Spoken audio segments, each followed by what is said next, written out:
Steel meets flesh, no escape. Blades of the mountain, seal your fate. Swords in the sky, crimson flood. The earth will drink rivers of blood.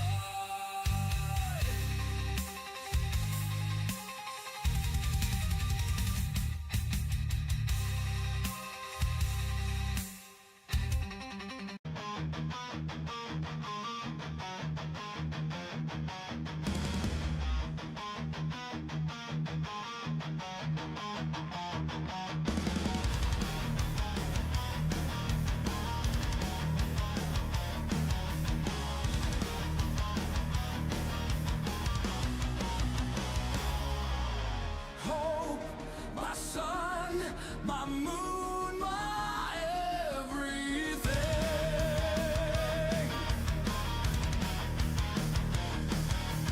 Peace from demons does hope bring.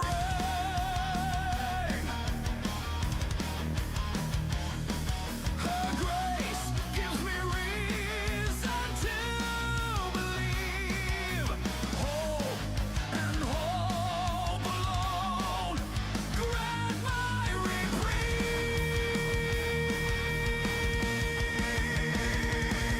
My soul take flight.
fire in the endless foam.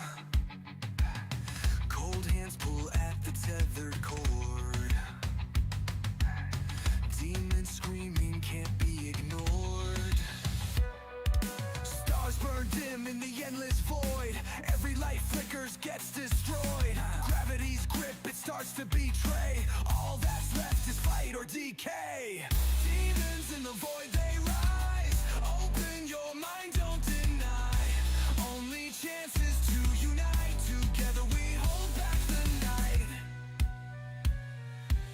Sharp teeth gnash in a shadowed grin.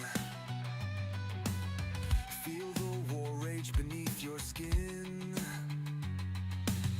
Voices clash in the cold steel hull. We can't win, torn hearts too dull. Hear them calling, tearing through. It's me, it's you, it's all we knew. Walls are breaking, borders fade. We unite or we're unmade.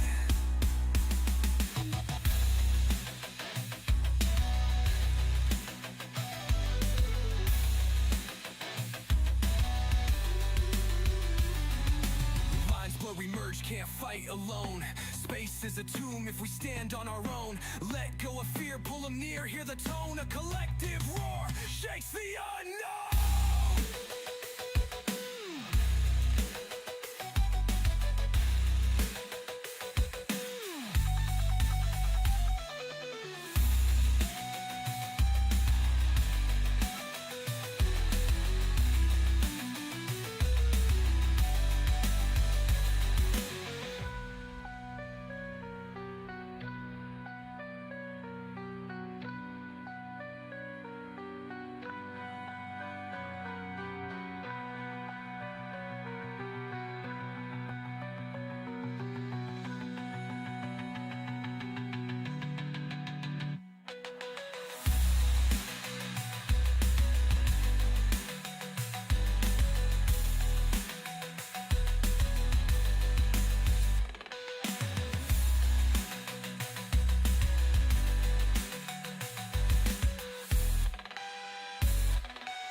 tides and felt the gale.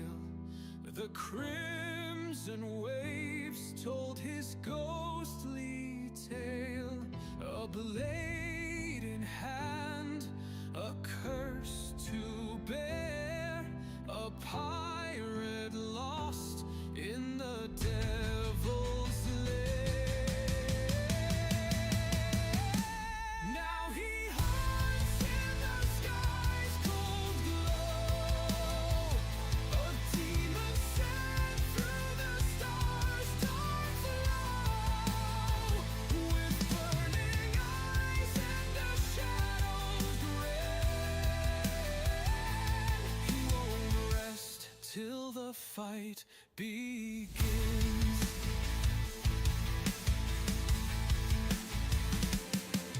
The night's his ship, the moon his sail. Through the void he hears their wails. No longer bound by the earthly sand, a fallen captain with firebrand hands. Now he hunts in the sky's cold glow, a demon sent through the stars' dark flow, with burning eyes and a shadow's grin. He won't rest till the fight begins. He drinks from stars, they fuel his rage. Each soul he claims another page. In a book of darkness he must defy, while the heavens quake as he rides the sky.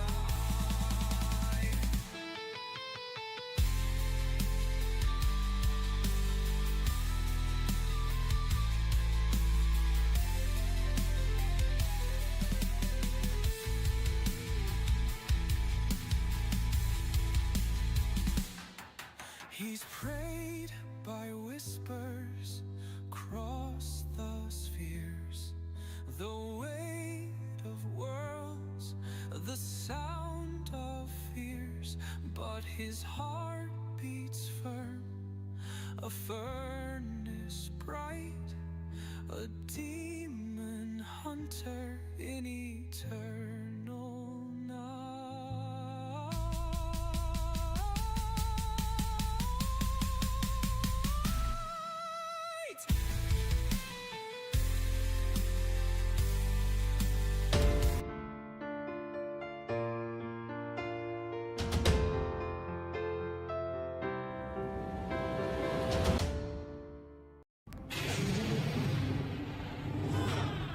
Greetings and salutations, my friends. Welcome, welcome, welcome to another glorious day here at the Tango Hotel. There it is, baby. Blends right the fuck in, doesn't it? Ah, it's so great. So, my dudes, my bros, my homies, how are you today? Apologies for not appearing yesterday and being late as fuck today, because, you know, that's just how it goes, unfortunately. I got really ADHD distracted by cleaning my office. So, yeah. It's going to be a good one. We got some more Warhammer 40k Rogue Traitor right on the doorstep. I cannot fucking wait. It's going to be so good. We were at the party. So, let's celebrate this most auspicious and amazingly stupendous occasion. Fun will now commence. By grabbing your cup or your mug or glass. Perhaps you have a tankard, chalice, or a stein, maybe a canteen, jug, or flask, a vessel of any kind. You fill it with your favorite fluid. I like it is the afternoon soda. It is deliciously, magnificently corpo made. And join me now, friends, for the gloriousness, the stupendosity, the absolute awesome sauceness that is the simultaneous sip. And it's happening right freaking now.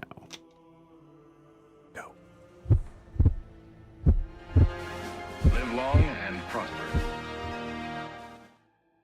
Indubitably.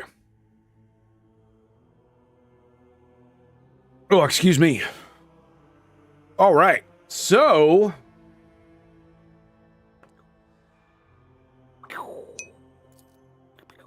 Joker, greetings and salutations. Uh-oh. Ruh-roh. For some reason, every time I put it up, the first time it always freezes. Uh-oh. That's not good. Is it not gonna unfreeze? I guess it's not gonna unfreeze.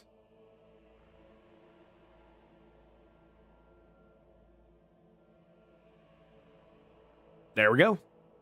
I have no idea why it does that. None whatsoever. Not a bit. Anyway, let's go talk to some more nobles. Yay! Don't we just love talking? It's so great. A group of aristocrats stands apart from the governor's circle. Their whispering carries a tinge of displeasure. Macarius Sourback. The clear leader of the gathering is a gaunt, bilious-faced... Bilious? What the fuck does that mean? Bilious. Okay. New word. B-I-L-I-O-U-S. What are we looking at, baby? Of, relating to, or containing bile. Oh, lovely. Relating to, characterize, or experiencing gastric distress caused by a disorder of the liver or the gallbladder. Oh my goodness. Okay. The bilious-faced man, dressed in sourback colors, this must be Macarius himself, head of the house. He offers you a ceremonious bow.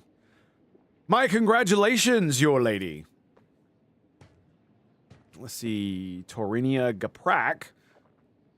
May the Omnissiah grant you understanding.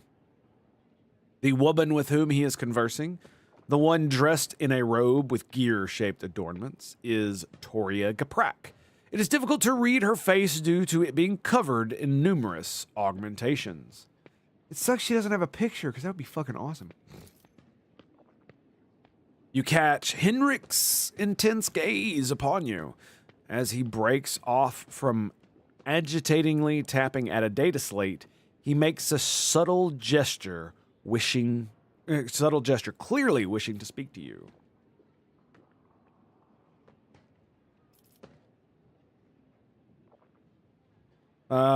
Observe the guests. Tarina Gaprak looks rather anxious. Macarius Sourback, dressed surprisingly plainly and austerely for an aristocrat of such high rank, is frowning suspiciously.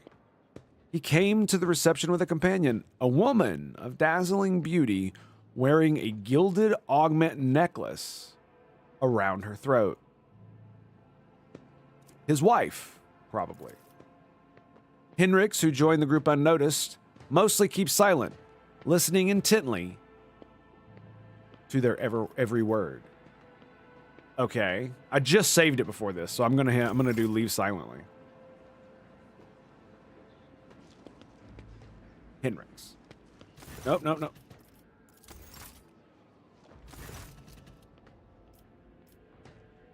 Okay.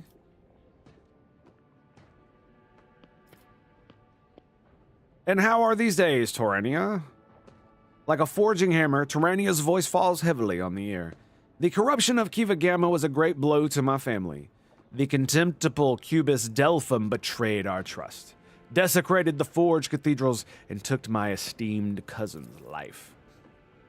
On behalf of my family, I humbly beg you to forgive our negligence. I am ready to accept any punishment. Ooh. Yes! Success! There's something lurking beneath Torania's repentant expression, a grudge. It would seem that she was personally offended by the nightmare in which Cubus Delphum plunged her domain, and she feels betrayed. I see.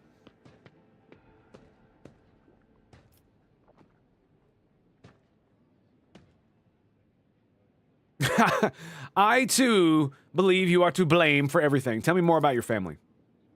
Weegaprax originate from the Calixus sector from the cluster of planets known as the Lathe Worlds.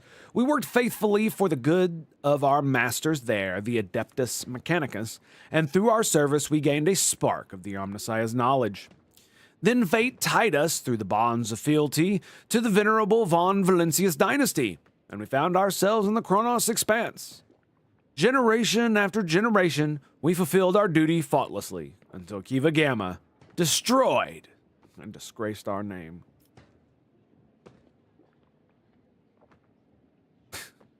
I'm gonna say it. It pleases me to see that our perspectives align. I, too, think you are to blame for everything. She sighs with a guttural clang. The Omnissiah did not grant me understanding. I repent of my blindness. Oh, hello. What did I just do? Macarius sighs with sympathy. Such a tragedy, Toronia. To think that not but 1 year ago, no one could have doubted your family's usefulness. Yet it took a single mistake to cast all of your accomplishments into oblivion. Macarius, I'm surprised you deigned to make an appearance here this evening. His face twists with an unpleasant smile, which makes the artificial skin on the left side all the more prominent. I am a servant of the Von Valentius dynasty. Had I not come... One second. There we go. Had I not come, I would have committed an act of unacceptable insolence and damaged my family's honor. Isn't that what I've already said? Macarius' wife offers you a charming smile, as if apologizing for her husband's vitriolic tone. Her large, dark eyes are brimming with curiosity.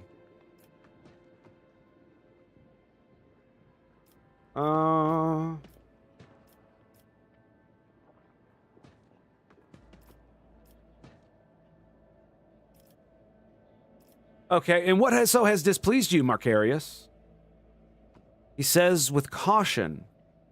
Hang on 1 second. I gotta wet the whistle here. Let's use water this time. Okay. Gotta lubricate.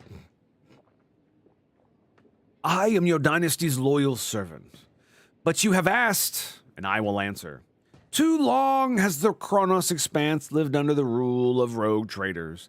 The privileges granted to them make people think that commoners, too, can dismiss the prohibitions of the Imperium.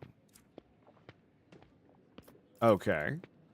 For the good of the sector, rogue traitors must become paragons of the law, not exceptions to it. But do many warrant holders exhibit lawful conduct? No, they do not. Even you, your ladyship, are subject to the strangest rumors. You have just recently inherited your protectorate.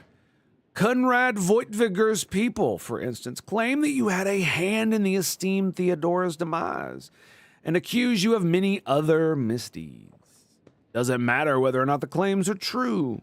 The people hear them, believe them, and think that they may follow your example. Profit factor +1.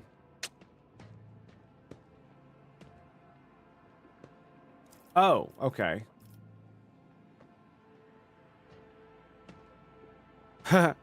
If you believe Conrad's lies, then draw your weapon. Let us duel here.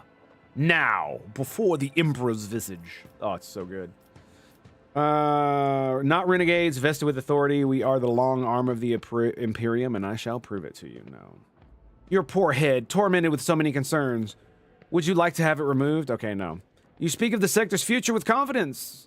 Could it be that you want the power for yourself? Yeah, this one right here.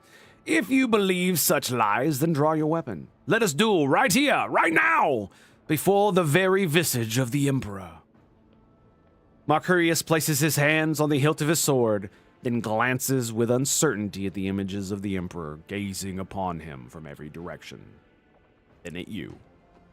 His fingers release the hilt. No. No, I do not believe his words. I am your servant, and my oath to your dynasty is harder than steel. I am guilty of repeating an ignominious lie, and I will pay a fine. And anyone who repeats it in my presence, I will challenge to a duel to the death. Very nice. He came out of that one pretty good. And your cousin Jocasta became a master at arms on my ship. I am pleased to hear it. Nothing in Marcarius' face shows that he is glad for his cousin. I was always worried that her character would cause our house a great deal of grief, and yet, in the end, the noble Sourback blood was stronger than any personal shortcomings. I have faith that Jocasta will prove herself adequately. He forces a faint smile, okay? And introduce me to your wife. He's visibly vexed by this shift in the conversation. His wife offers you a reserved smile. It is an honor to be in your company, your ladyship. Regina Sourback. Okay.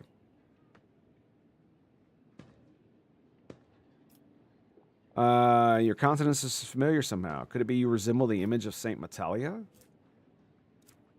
Point your weapon at Macarius and chuckle.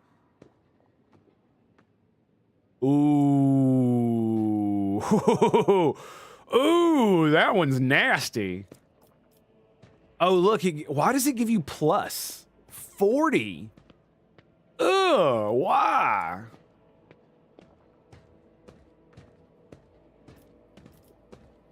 It's my pleasure. Yeah, we're going to say this one.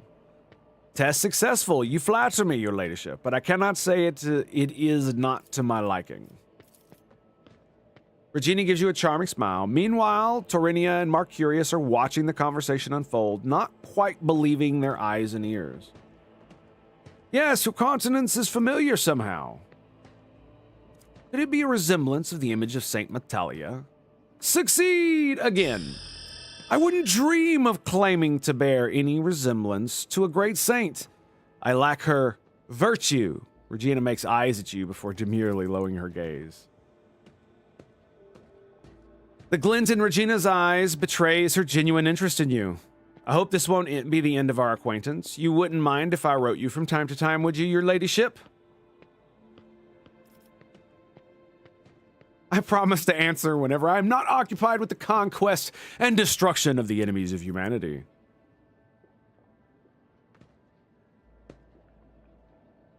Oh, wow, that's gay. Okay, no. You wouldn't mind, would you? You can almost hear the crunching of his teeth as he answers in a high, hate-filled hiss. Certainly not.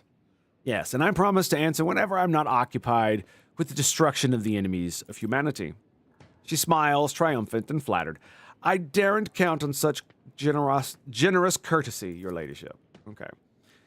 Macarius grips the hilt of his parade blade as if trying to strangle it and wheezes furiously. A high honor for House Sourback. I see. Okay, and then lean toward Henrix. It's been very illuminating, given me plenty of food for thought. With a glance to make sure the other guests are not observing you, the interrogator murmurs, we need to talk, Hope, immediately. Very well. Not here. Let's go elsewhere. This won't take long. Brown chicken brown. Fucked up again. Yeah, kind of. There you go.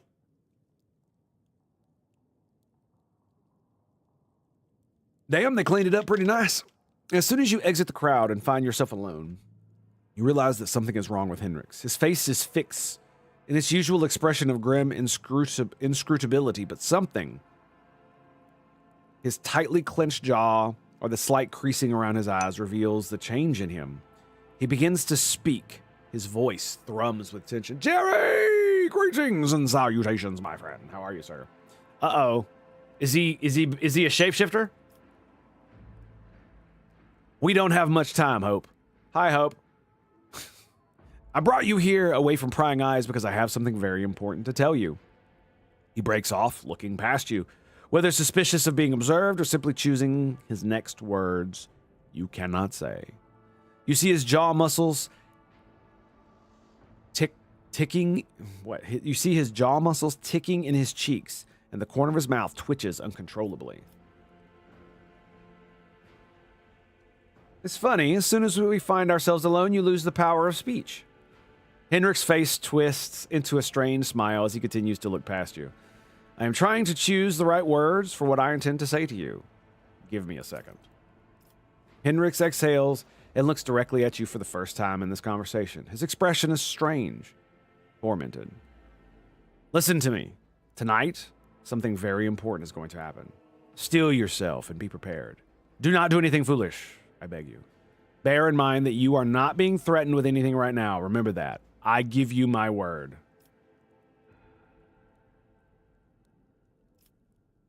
For what? He lets out a sigh. I swear on the golden throne and all that is holy, Hope, I cannot reveal everything without contravening prohibitions and vows that are far more important than you or I. There are lines I cannot cross. I see. Oh, look, he has a little scanner on his belt, too. It's actually a quite shitty place to put it because the moment he goes to sit down, it'll either it's not gonna be fun. Maybe he just doesn't sit. And yet, despite all that,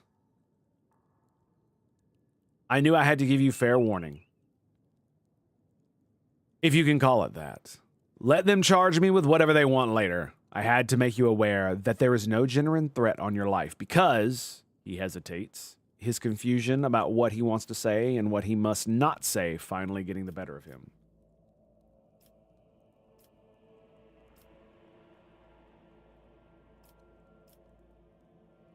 Enough hand-wringing. Kiss him. Ooh, I kind of want to. I'm not going to lie. Take his hand. I understand. Thank you for the warning. He squeezes your hand in both of his. Thank you. What can I say? Henrix looks around once more. You should go back. The rogue trader's absence will not go unnoticed. Until next time. Okay. Do not do anything foolish. What the does that mean?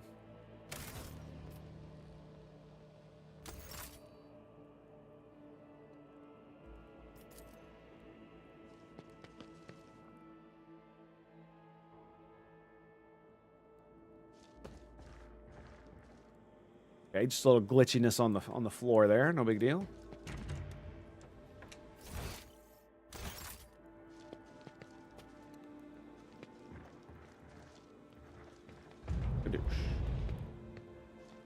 Would you look at that?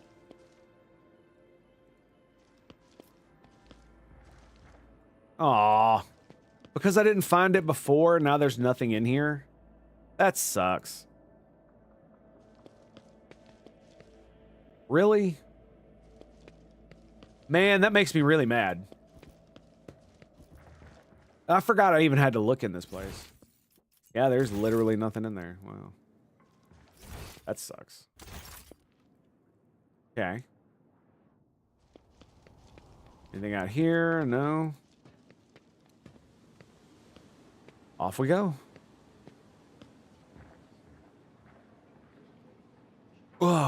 All right, well. Aristocrats.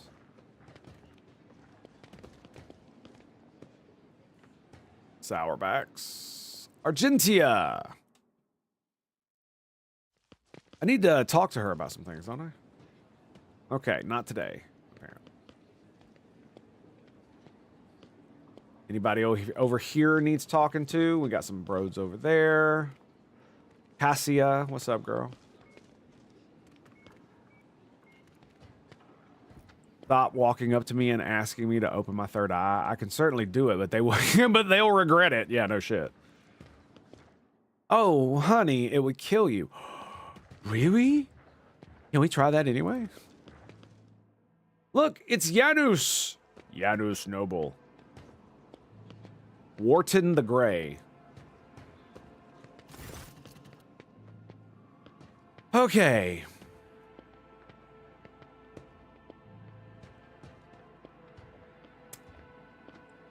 What the fuck, dude? Why does he just immediately look fucking evil?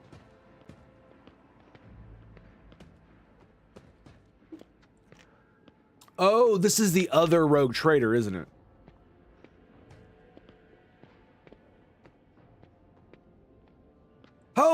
Konnichiwa! Welcome to the circle where each member is powerful, ambitious, greedy, and vain as the last. That is to say, the noble rogue traders. Incendia Cordia is watching him with barely suppressed contempt. Yes, you have found yourself suitable company, Caligos. At the very least. Now you can enjoy idle diversions, boast about your power, and indulge in profane pastimes with one who is your equal rather than a member of the lower classes.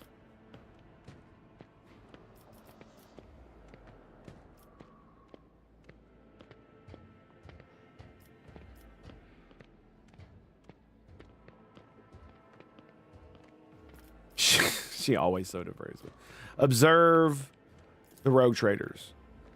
Caligos Winterscale is broad-shouldered, athletic-looking man. Frequently flashes a bright smile, no less dazzling than the blade of the power axe he carries. Every part of him, from the toes of his magnificent boots to the tips of his hair, radiates strength and the desire to live and win. His smile is crooked, as if ready to turn into a hostile snarl at any moment. Next to him, as an unmoving hulk of a man clad in armor, his low forehead and gloomy face bear signs of degradation, and his bloodshot eyes are expressionless, like a pair of glass buttons. Incendia Cordia radiates cosmic cold. Her skin is unnaturally white, and a nervous tick is constantly tugging at the left side of her noble visage.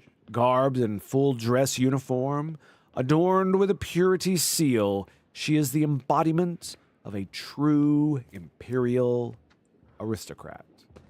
Haunting her side is a gaunt shadow of a priest in plain black robes. Harmonious Dorsolo, whom you met on Footfall, gives you a respectful nod.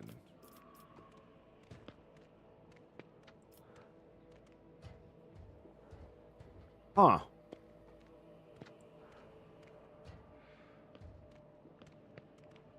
So, this is the first time we're meeting other rogue traders.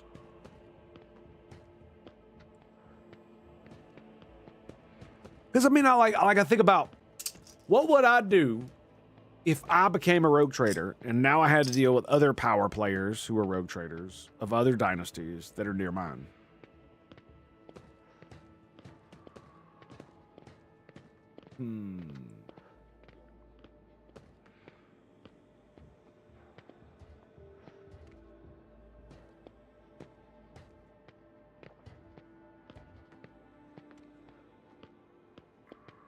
I'm debating because I kind of want to do this one. Whisper to Winterscale.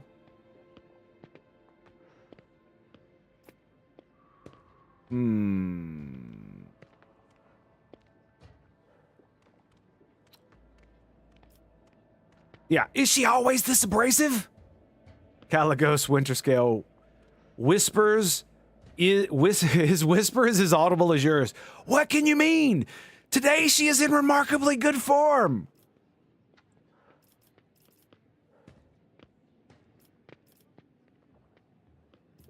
Incendia, you seem to find me objectionable.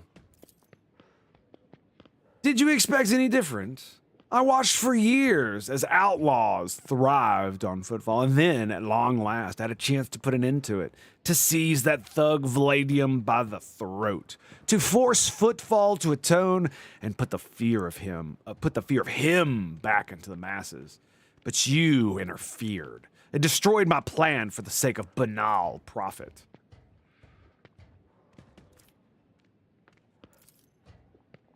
Theodora taught you only too well, it seems. She, too, was far less concerned with her duty to the Expanse than her own personal interests. But you can be sure that I will not cease cleansing the Fribunda system of the pirate scourge. And if your trade prospects are damaged in the process, you will only have yourself to blame. The priest holds up his hand in a placating gesture. None are without fault, noble Incendia. What point is there in targeting for someone for their turpitude when true purity can never be found?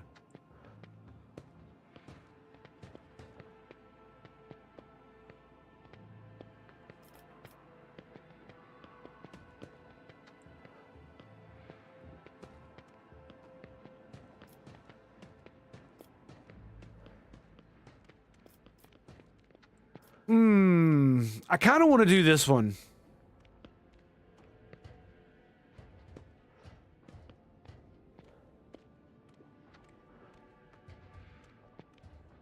Yeah. You threatened to starve Footfall. I brought them salvation. Incendia rolls her eyes. Please. I will believe it no sooner than hearing word that half the population of that den of heresy has been sent to the Void's embrace. I have faith that the blessed hope is perceptive enough to see the appalling nature of the residents of that depraved place.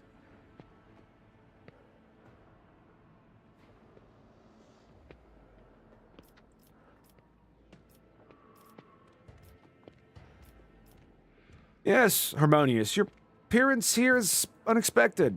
The esteemed Hieronymus is my confessor. I am greatly obliged to him for agreeing to accompany me on this journey. Hieronymus bows respectfully. May the Emperor's light guide your way across the abyss of human wickedness. Ah, I see faith is more than just a word to you. Incendia's smile, racked by a tick, looks sinister. Faith is everything to me. In his name, I have eradicated corruption on 100 worlds, and will do so on 1,000 more. By his will, I will hunt down pirates and desolate their vile nests. Let the Cordia name make any firebrand tremble, for sooner or later, I will cast them into the void. I believe you understand me. After all, on this glorious day, you saw fit to cleanse your capital of thieves and criminals. The funny thing is, people still call me the foul-tempered tyrant in all this. Caligus's amiable smile somehow resembles the barred teeth of a wild animal. You know, I was thinking just that. Yeah, that's a good one. I take it you were not overly fond of Theodora? She lowers her eyes and says without animosity, She was of the same breed as us. She stops short and then continues with a lower voice.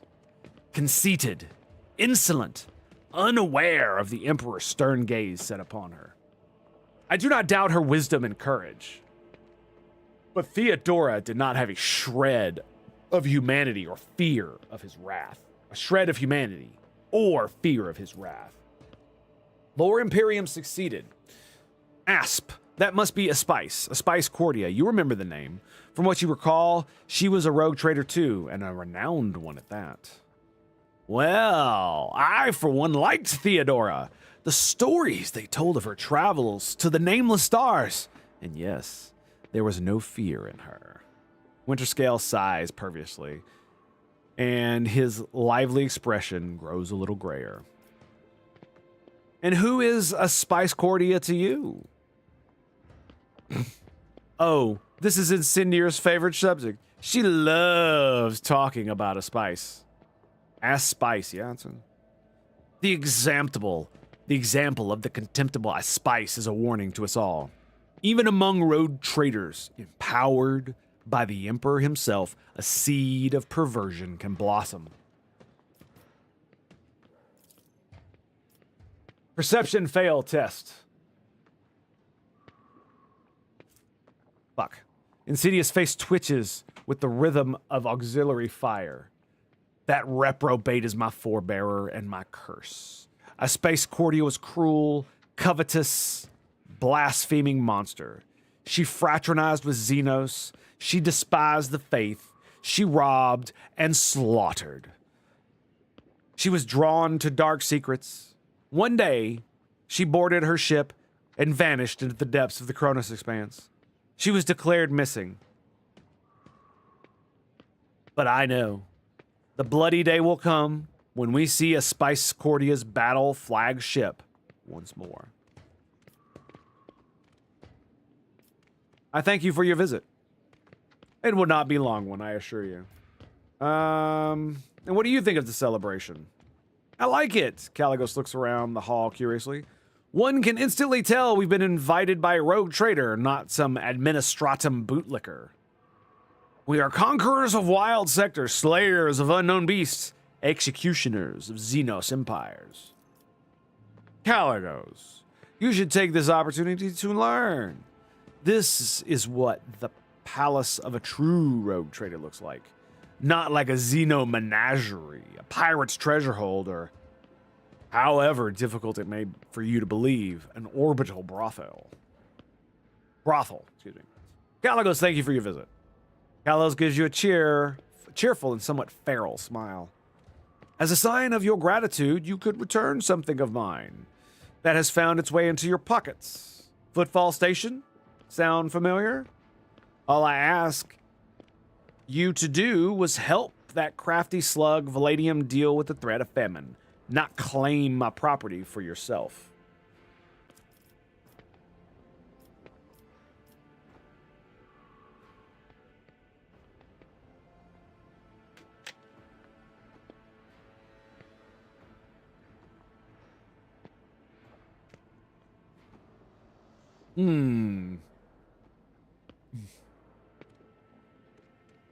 Oh, yeah, we're definitely gonna do this. Yep.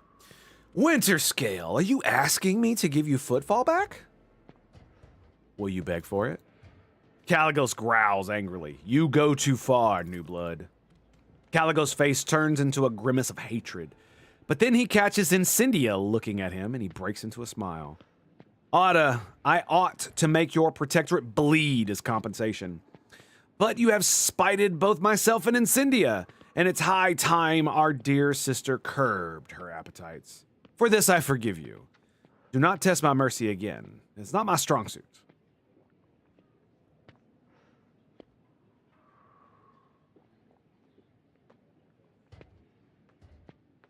Okay. All right. Okay. Thwarting Incendia Cordia's ambitions deserves a worthy trophy. That's why. It's because it fucked him over, but it also fucked her over at the same time. Because she was trying to stab him in the back. He snaps his fingers, and the armored brute hands you an exotically adorned rifle, clearly not of human making. It is a trophy from a good hunt. You and I should hunt together sometime. So you can show yourself in action, new blood. Caligos exuberantly punches you in the shoulder.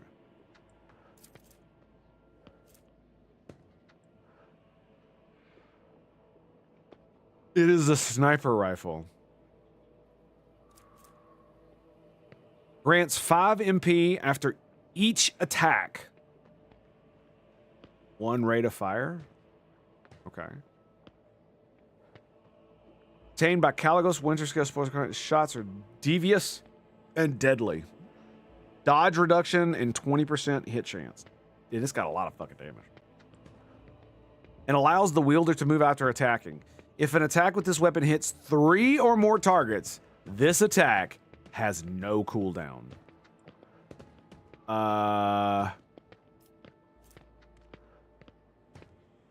Hit chance.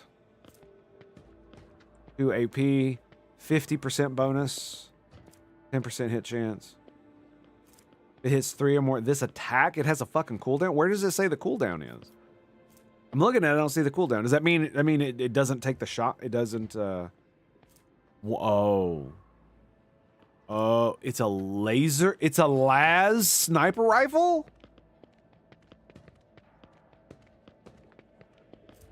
An Aldari laser weapon. 100% overpin. Oh, that's fucking hilarious. Behind the intended target, although the damage target beyond the first is usually lower. Damn.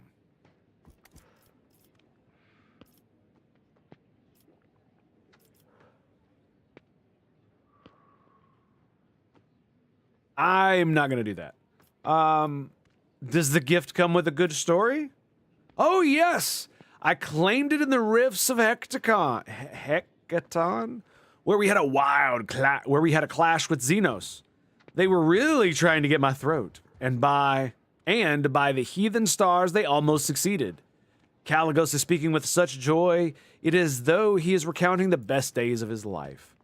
Only 1 in 10 made it out of Hecaton, and now it's only me and Wharton here.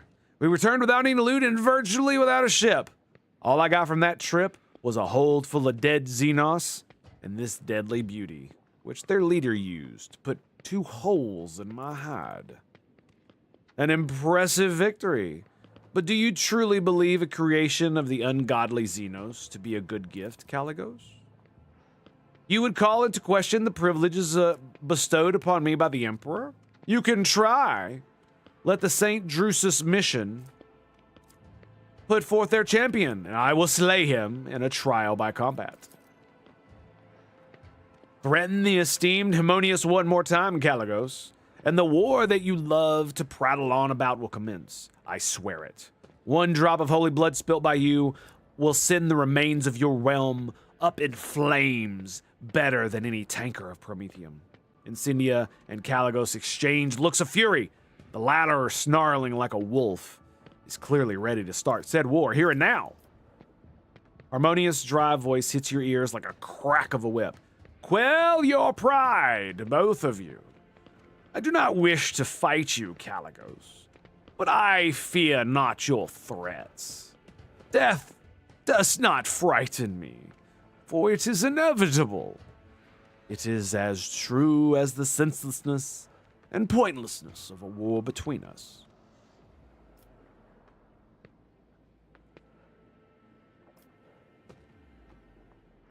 Who is this remarkable warrior in your retinue? This is Wharton the Grey, my arch-militant, a fierce warrior and loyal to me as an obedient beast to its master. I bought him in a miserable colony back when he was a runt on his last legs. Now he's practically part of my dynasty. Wharton the Grey, whose skin really is dotted with gray spots, looks at Caligos with the purest devotion. Indeed, he is akin to an animal, one that is bloodthirsty and mindless. Winterscale remarks, taking an obvious jab. I've heard that you, Hope, are decent in a fight. What do you think? Could you gut Wharton if it came down to it? Or would he be the one gutting you?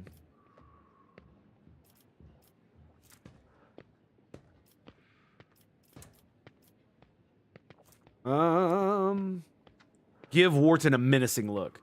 He would be dead in a second. Coercion success. A new glint appears in the bloodshot eyes. A glint of appraisal, intellect, and cunning. No, Wharton is not the thick, bloodthirsty beast he wants to be seen as. Behind this mask is a careful and keen mind. Nice. All right, Reverend, destroy this. Your virtuous task will be completed. The priest bows and accepts the foul item without flinching. Winterscale expression heart. So that's how you treat my gifts. Wharton, as soon as we leave this palace, collect my property. If the holy man tries so much as to scratch the stock, kill him. A tense silence falls while Caligos and Incendia exchange goading smiles. The eyes of the arch-militant and the priest bore into each other. Their expressions filled with intangible meaning. The former's bestial aggression cannot even leave a scratch on the latter's impassive fearlessness. A premonition of imminent bloodshed hangs in the air. Enjoy your evening. I must take my leave. Oh, believe me, I intend to enjoy myself to the full, to justify such a long voyage, if nothing else. Keep the faith, Hope. The Emperor protects. Okay, how bad did I fuck this up?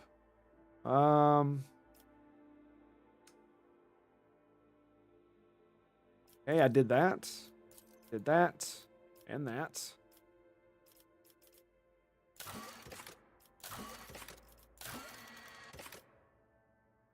Okay.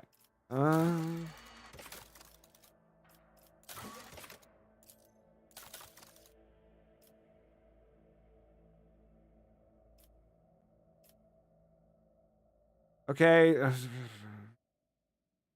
Notified at the end of the reception. Okay. So now, what is this? A network of void beacons. Oh, yeah, this. 2 to security. 3 Prometheum, 3 people. Do it. As punishment for House Caprak's negligence that led to the corruption of the house's considerable wealth will be requisitioned by the rogue traders.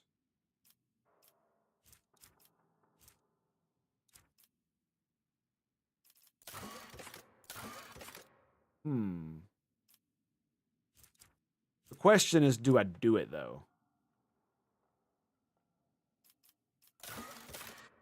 Maybe not.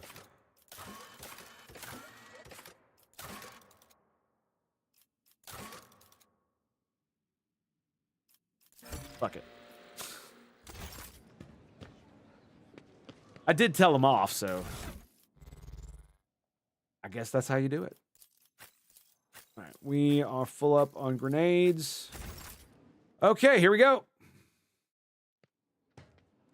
We're probably about to start fighting here in just a second. Damn it. Oh, hello. What's up over here? Pascal greets you with a bow, extending congratulations to Unit Hope von Valencius on attaining your new legal status. The servitor standing next to him is examining you obliquely. He quickly looks away upon realizing that you have noticed. You are finding the How are you finding the ceremony? Disorderly. Amazing barrel greetings and salutations, my friend. How are you, sir? It goes well. It goes well. We are currently schmusing and making other rogue traders hate one another, so hopefully they don't attack me. Although I'm probably going to get fucking destroyed for what I just did. Anyway, what is this servitor? It is Nomus's new repository.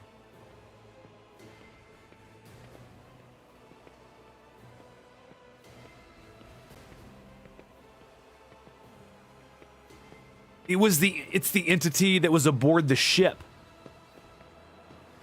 Oh boy. Two-way identification complete. Nice, dude. I have been losing weight like a madman, and it's been great.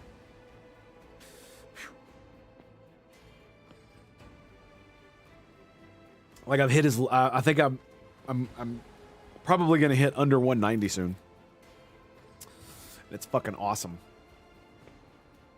And I take it yours is from lifting and not eating. One would hope. The servitor looks at you again, no longer trying to avoid your gaze. Its face is twitching, as if its muscles have forgotten what facial expressions are, and is now struggling to make its features look amiable. We are Nomus. We have made use of this receptacle to leave the ship. Greetings. We enjoy greetings. We enjoy communication. Nomos required communication, knowledge, movement. Magos Pascal compelled us not to speak with anyone other than him or you. It is disappointing, but at least we can observe. Nomos have changed since we last spoke with you, Hope. We are now able, to conceptualize our previous experience, that of solitude, and we no longer enjoy it. And I believe you intended to investigate what he is?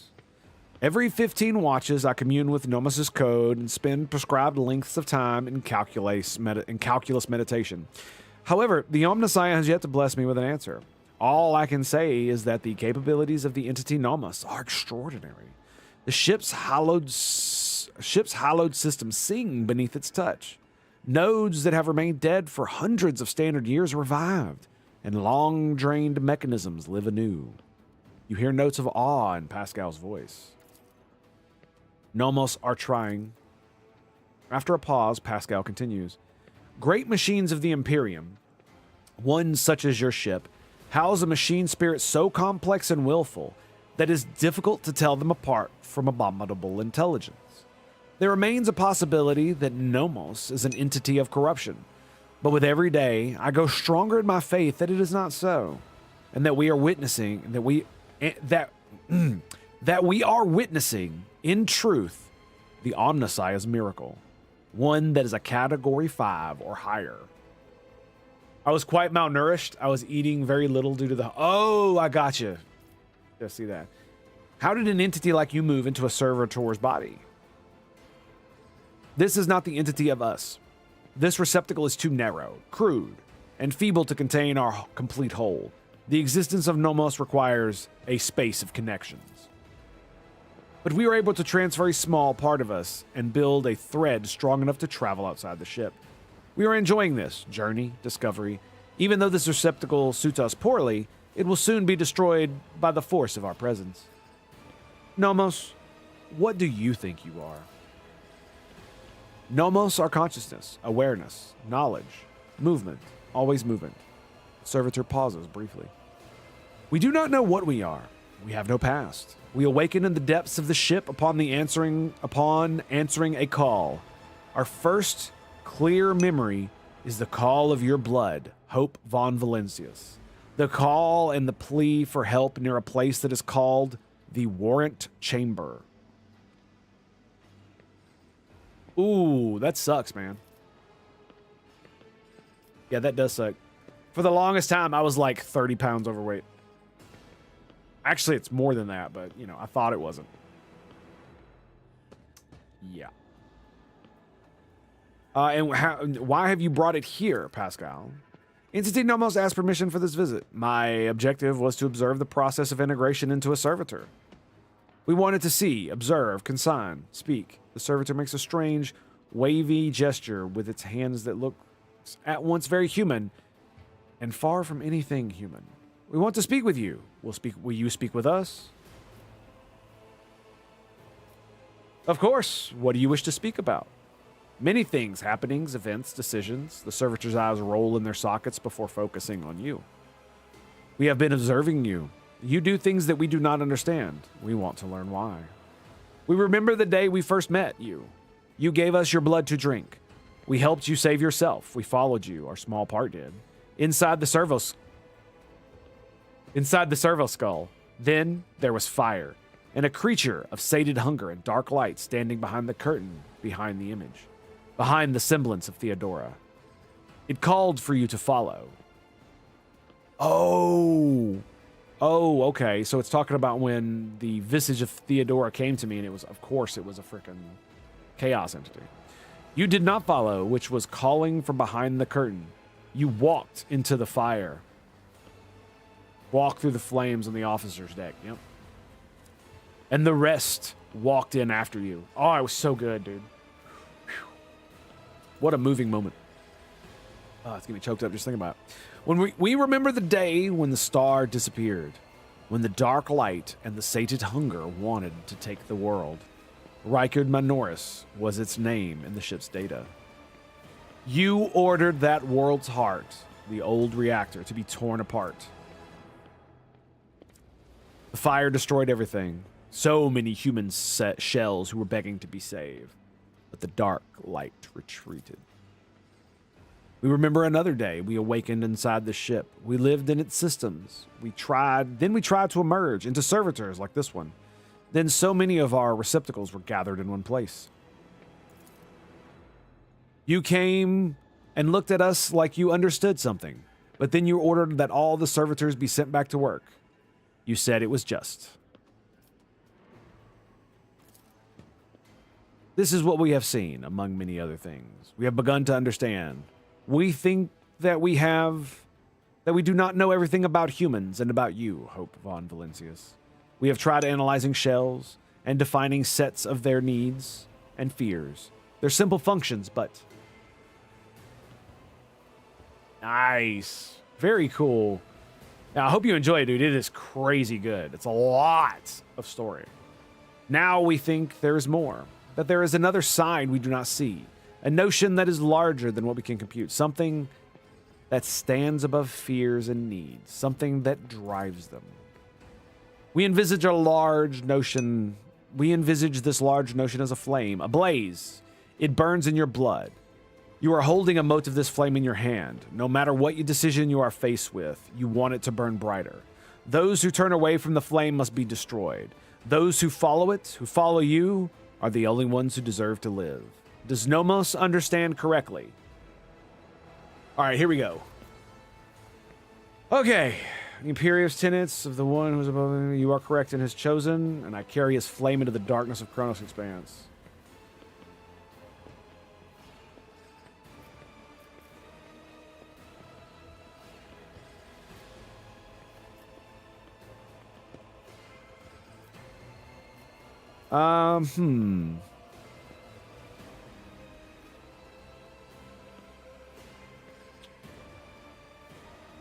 A notion that is larger. Okay.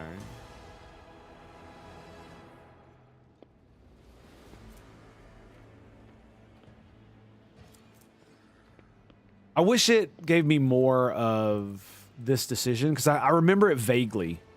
They were doing something, and apparently it was Nomos. Interesting. Okay, it burns in your blood. You're holding a molten flame. No matter what your decision you are faced with, you want it to burn brighter. Those who turn away from the flame. Yep. You speak of faith, of the Imperium's tenets, of the one who is above all, the Emperor. You are correct. I am his chosen, and I carry his flame into the darkness of the Kronos expanse. The servitor moves its limb as if in excitement. So Nomos understood correctly. We are enjoying this. This movement toward a goal, this learning with a purpose. We wonder if we too can carry the mote of this flame.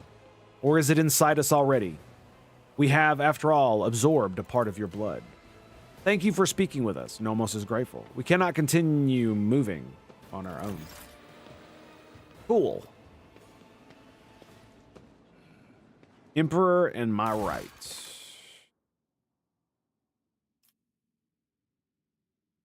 Oh, so it was a hidden quest. Okay, cool. Interesting. This is why you gotta do everything.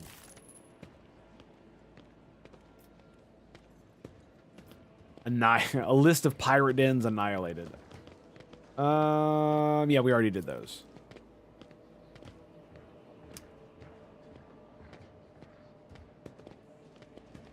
Oh, we got anything over here? Nope. We already talked to those guys. We talked to Argentia. Okay. All right. Now I'm assuming some Inquisitor is going to come in and fuck our world up. Let's go ahead and give it a hard save. Henrix warned me. Here we go.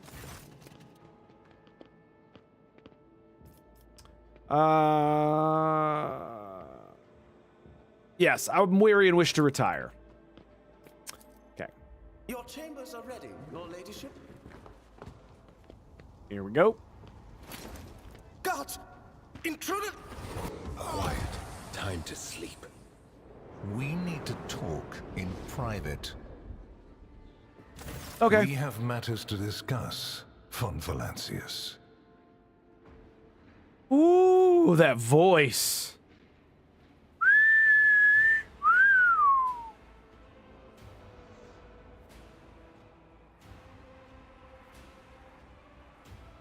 All right. The same man you saw among your guests is waiting for you in your chambers, with the look of someone who is supposed to be there. He casts a cold, assessing gaze over you from top to bottom. No one save Theodora has ever allowed themselves the liberty of looking at you in such a way.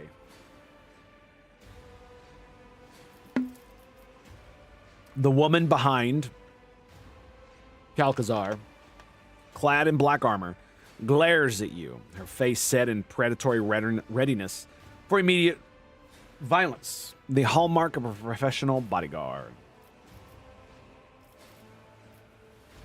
That's Henrix right there, I'm pretty sure.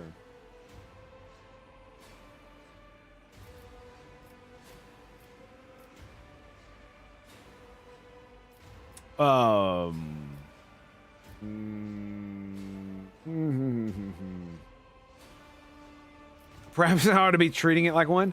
Okay, if the Inquisition wishes to have a talk with me, I am glad to be at its service. A commendable openness to cooperation. It will be taken into account. Excellent.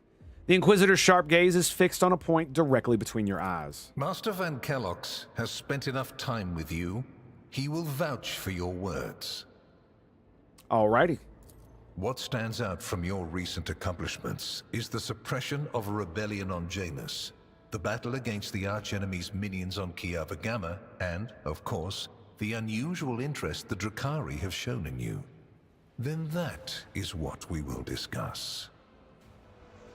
After saying these words, he shoots you a searching look from under his brows, like a regicide player who has just made his first move and is now watching for his opponent's reaction.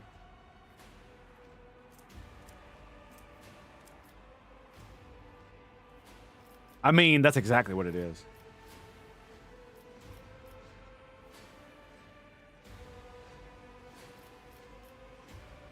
What do you wish to know about the events on Janus? Oh, I know it already. even though you were quite effective at removing all evidence that could point to the blunder made by House von Valancius.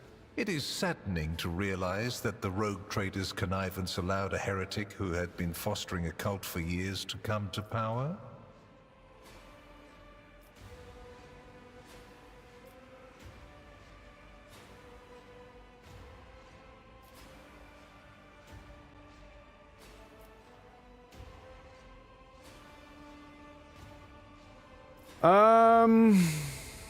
Every tool has a shelf life. Venencia had reached the end of hers, and so I replaced her.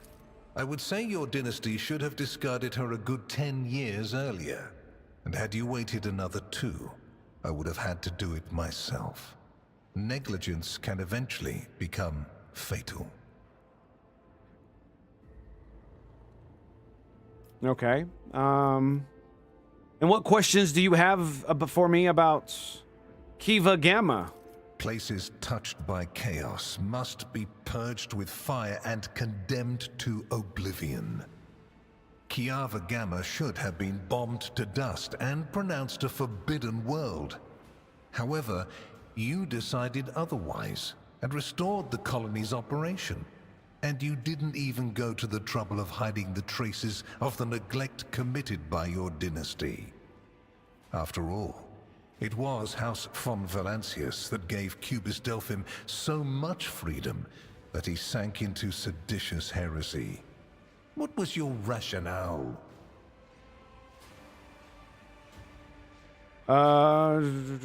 Put his performance at risk.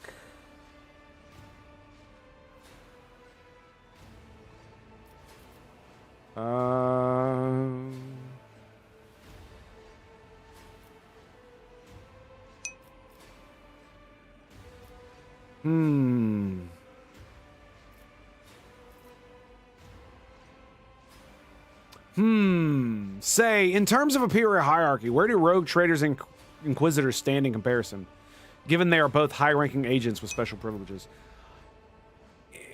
If I'm not mistaken, rogue traders are like independent operators, but are still technically under the purview of the Imperium, only answerable to the Emperor himself.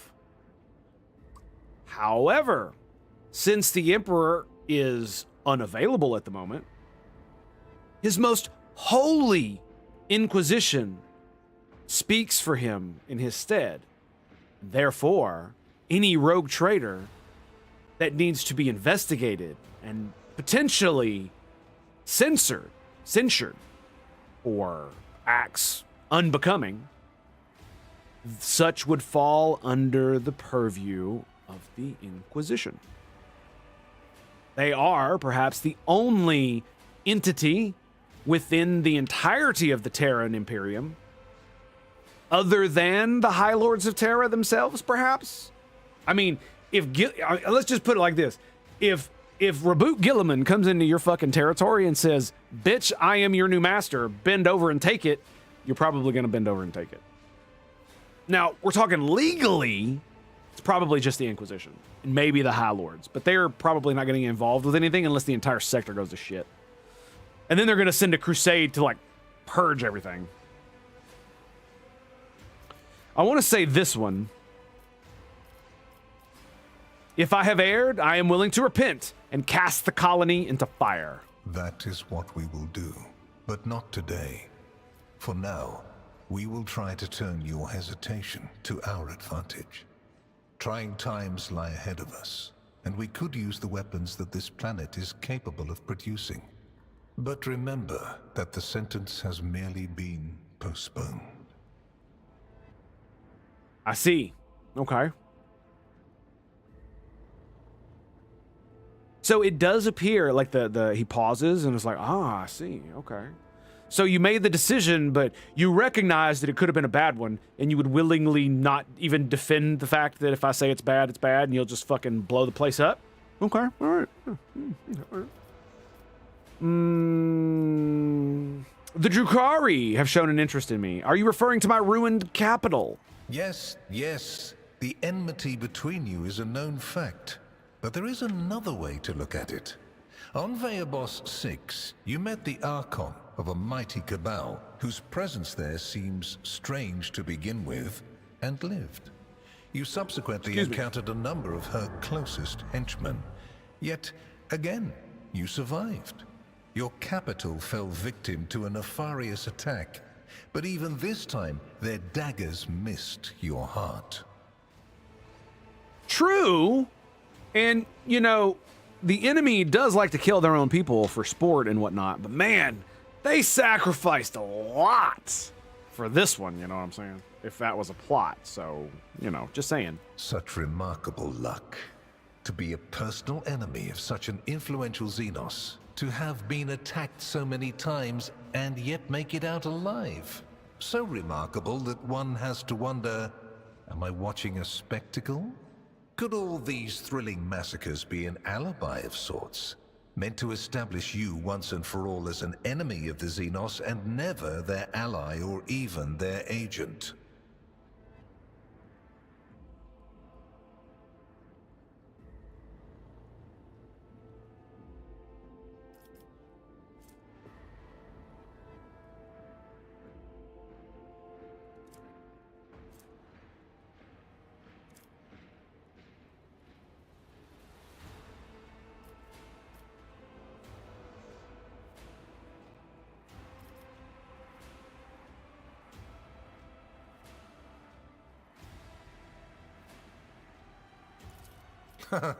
So you already think you're cut from the same cloth as St. Drusus, do you?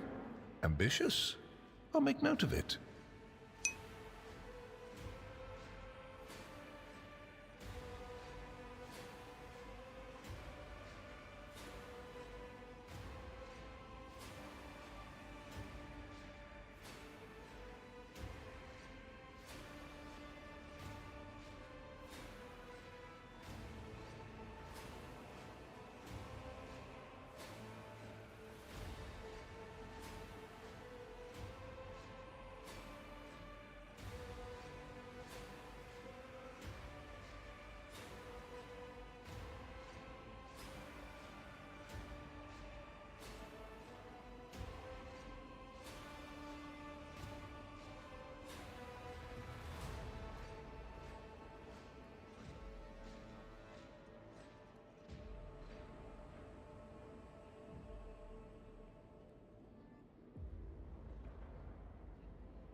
Yeah, sorry. So, as far as the Primarch goes, yeah, you're right. Would be considered an Emperor's will in his absence. True, but again, like, a lot of this is thinking in terms of, like, the Western world and how we think of laws and whatnot. This is far more akin to a feudal system based on loyalty and servitude to one's masters or whatever, right? In fact, that's exactly how it is. And because of that, our understanding of how laws work doesn't really apply in the same way. For instance, even in like Judge Dredd, we still kind of understand how the laws work because the laws are made by people, the people pass the laws down, the judges go out and enforce the law, and because the court systems are too fucking slow, the judges now get to do what they do, right? But it's still within the like framework of how our Republican forms of law and enforcement and the mechanisms and the true belief of the people that the laws are real are what allow us as a civilization to enforce them the way we do. Like, the vast majority of people do not break the law, period. And that's the only reason society continues to exist. Because if everybody just decided to start breaking every law, there'd be nothing anybody could do about it. I mean, it'd be pure fucking chaos, sure, but it's not like the police would be able to restore order. That's not how that works. But we're not chaos cultists, and we act somewhat rationally, so on and so forth. And so, like, in this system, so it's like, can the Inquisition censure a rogue trader? Sure, they have that power, technically. But what happens if the rogue trader has the ears of the High Lords of Terra? Right? Maybe they're in the good graces of more powerful members of the Inquisition, or the Adeptus Mechanicus. And the Inquisition does not like to meddle in the affairs of the machine god's servants. They tend to let them take care of their own problems, if you know what I mean. So, you know, it's imagine it like this. Imagine concentric circles of empire that just expand out into multiple layers like an onion, kind of like you know, an ogre. So it really depends, but yes, technically. I mean, let's be real though. If one of the other rogue traders, or both of them, for instance, decided to team up and kill me and destroy the warrant, destroy my ship, and take my shit, guess what? They can do it. What will the Inquisition do? Censure them? Find them? When they could easily make up some fucking lie about how I went crazy and went heretical and they had to hunt me down and all kinds of other bullshit. Like, come on now. You know what I'm saying? It's like, it's such a nasty web. Your sway is determined by your vassalship to higher powers. Exactly. And even within those higher powers, there's even other vassalships, right? So the highest ranking member of the Inquisition has a lot of power, but he only has as much power as the people below him can give him within that organization. So if he's doing something that half of the Inquisition hates, and only like another 25% is even okay with what he's doing, then he's not gonna be able to do it unless he wants to threaten his own power, right? Or maybe he wants to censure the Space Marine chapter, right? But they're the favorites of this other High Inquisitor who is part of an ordo that's very powerful and has a lot of political pull, and all of his fellows are joining behind him because they also like this chapter, even though they're showing signs of heresy. They're like, it's not so bad. You're seeing things. But you can imagine. It's like, just think about anything about how humans work and how politics works in general. It works exactly the same way, and it's even more corrupt, simply due to the fact that there are really no checks and balances other than the ambitiousness of your fellows.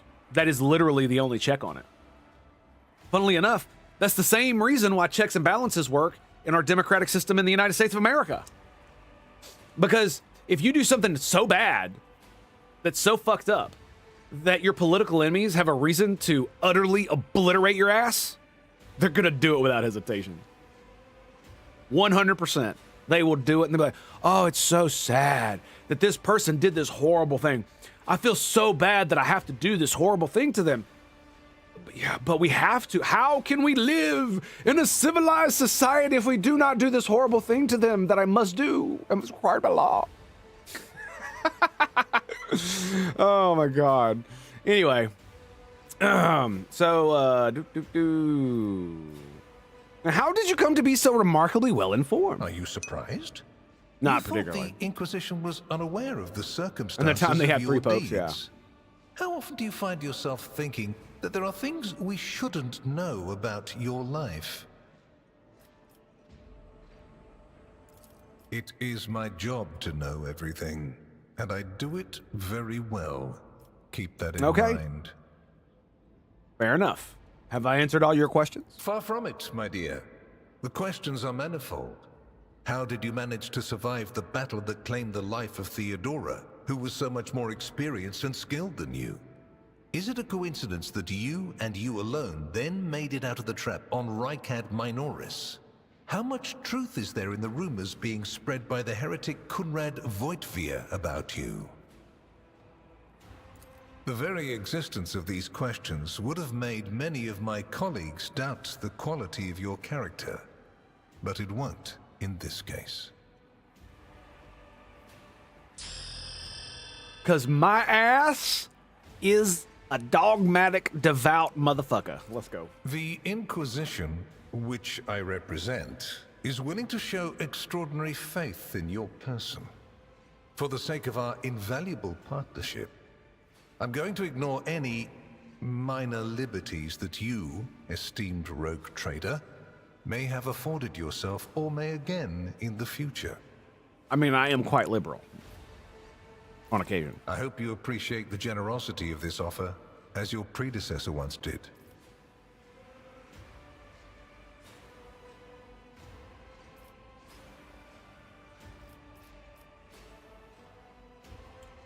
And Theodora cooperated with you? And benefited greatly from it. The world's power is not Here we without go. limit, Pay attention. and neither is the protection it provides. All those mysterious expeditions, dubious experiments, collections of xenotech oddities are dangerous pastimes. I have no idea what It you're takes talking more about. than the Emperor's permission to pursue them without consequences. One must also make sure I am not displeased by it. Who are you? I'm a spy. How did you know? I'm a spy. And how did you get into my house? Well, I'm a spy.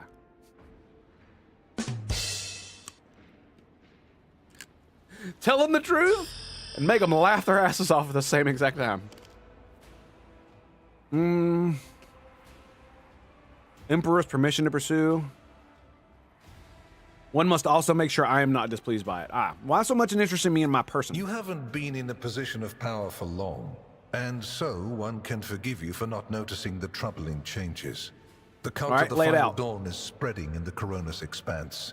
Not the first or the last heresy that has afflicted this sector, but one that is surprisingly resilient. Mysterious convoys are sliding by, bound for systems in the heathen stars. Just your humdrum pirate trade, wouldn't you say? Then why are the pirates themselves clueless? Because, of course, just like the esteemed rogue trader in your personage, you also trade with pirates and have allies among them.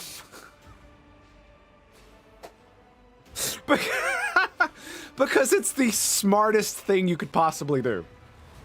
Oh, there are pirates next to my kingdom? Perhaps I could entreat them into contractual employment. 'Cause duh. Why the fuck would you not? Like, here's the thing. Even if you didn't do anything with them, having them in your employ, like on the side, gives you access to information that you wouldn't otherwise be able to come across. Exactly like he's talking about. Where it's like, oh, it looks like there's a piratical activity over here, but these pirates that I pay off are clueless as to what the fuck's going on. They haven't heard anything about it. And usually, you know, from far-flung parts of the world, they hear about all kinds of crazy shit that goes on. You are a HIPAA kind of critical. The Xenos, who have caused trouble in the sector before, have expanded their activities in the last few decades, and there is a logic and method to their previously chaotic raids. Even 2 packs of space wolves, blessed space marines summoned in my name, did not cool their interest in the expanse. Damn. Blessed Space Marines.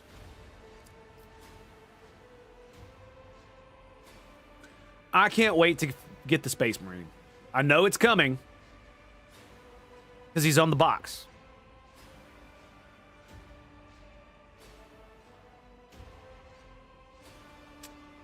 Sword and bolter, baby. I'm ready. I'm ready. A mighty explorator fleet which has studied the Expanse for hundreds of years, has suddenly stopped responding to communication and sunk into a dispute over a tech heresy that was considered dead a couple of centuries ago. House Chorda has clamped down on insurgents, yet its acts of brutality breed troublemakers just as quickly as they're executed. And this bloody carousel has consumed the attention of the esteemed incendiar.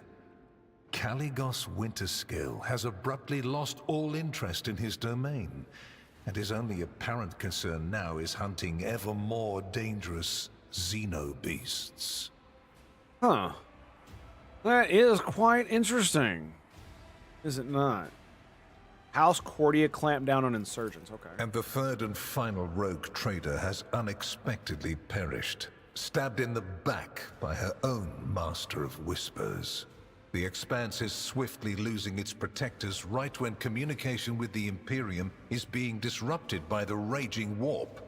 Basically, all the Expanse has left is me and you, if you follow my instructions. Alrighty, what kind of deal we talking I about? make no deals, and Emperor forbid that I give you orders. That would mean infringing on your privileges. I'm merely offering well-meaning recommendations and expecting that when the Expanse finds itself in danger, you will break away from your own affairs to heed them. Ah, yes. Could always use a good advisor. Absolutely. How would I ever go building my empire, so to speak, without such recommendations? As proof of the seriousness of my hopes for you, I can assign Heinrichs as your escort. He is my best agent, and I would not offer his company to anyone but my most trusted ally. He's a fucking 2x2 unit? Holy shit. Does he take 2 character slots?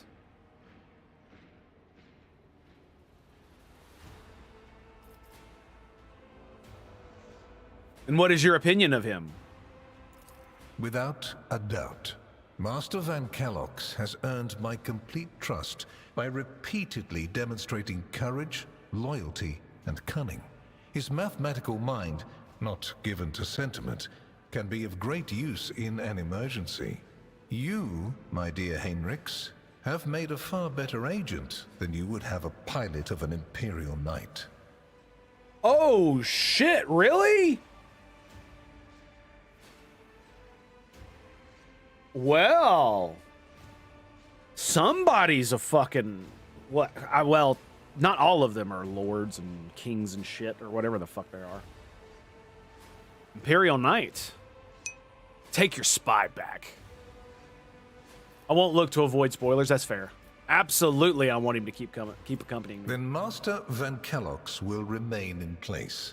It puts me at ease to know that there is someone to watch over you. His last remark sounds ambiguous. Duh. I consider it an honor to accompany you. Because, I mean, let's be real. If the Lord Inquisitor told him to stick a knife in my gut, he'd probably stick a knife in my gut. Because by that point, let's be real, there'd be good reason. He probably wouldn't even need to be ordered to do it. Let's just be honest. Let's just be, it's basically like this. If Calicazar was ever going to order him to do such a thing, right, he would probably recommending the action, if you get what I mean, right? Because that's how much you would trust him, his judgment kind of deal. My favor takes other forms as well. All right. I seem to remember that your exalted aristocrats presented you with many gifts. It would be rude of me not to follow suit. Oh. Please accept this gift as a sign of my favor. In an hour of need, give it to any faithful servant of the Emperor, and the Inquisition will come to your aid. Holy shit. Removes a signet ring from his finger and hands it to you.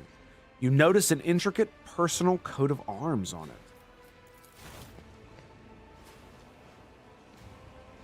The color indicates how close the bearer is to the Lord Inquisitor. Black means that you are a part of the inner circle. any and all resources will be available to you. 40 persuasion.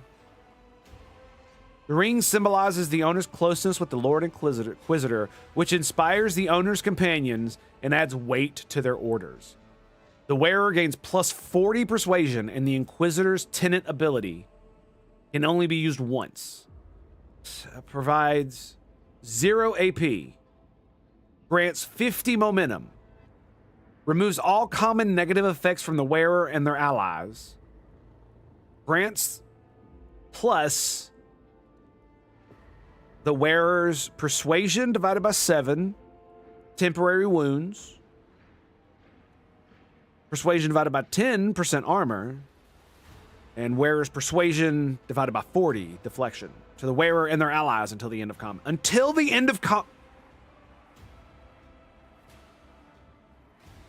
Holy fuck. That is insane.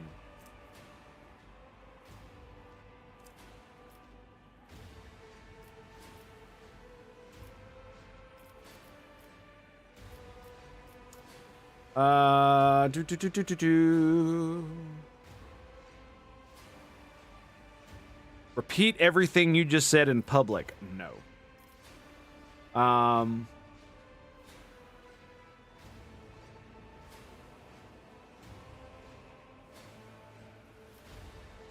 The Emperor protects. I love it. Okay, so requires dogmatic to adherent. Drop to one knee. Lord Inquisitor. It would be the greatest honor to swear an oath of loyalty to you and join the ranks of the Inquisition. Your zeal is impressive. However, I cannot accept such an oath from you. At least, not now. You will be more useful to the Inquisition in your current position than as a member of my coterie. Nevertheless, this is a gift. A sign that your fervor has not gone unnoticed. Should it remain undiminished, one day this blade will be melted down to make your inquisitorial rosette. Such is the tradition of our conclave. Wait a second. Wait a second. Can you... Hang on. Hang on. So... the next game, you're an Inquisitor. Right? Can you...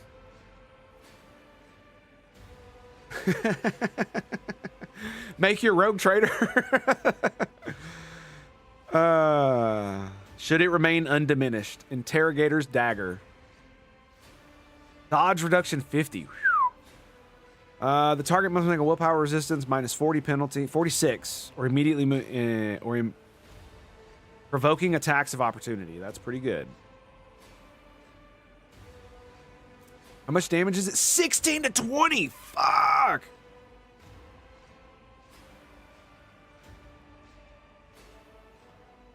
How many cells? 4. Okay. Grade with scripture along its length.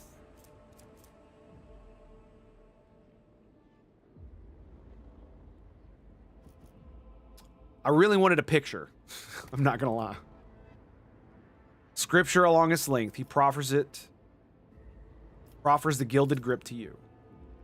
As if in confirmation of the Lord Inquisitor's word, Henrix brings his own hand to his rosette. Here is where we part. My shuttle is waiting. It is time for me to return to my watch, for you to sleep, and for your servant to wake up until next we meet. I assume you now understand what I was warning you about. I pray to the throne that you also understand why I was unable to tell you everything.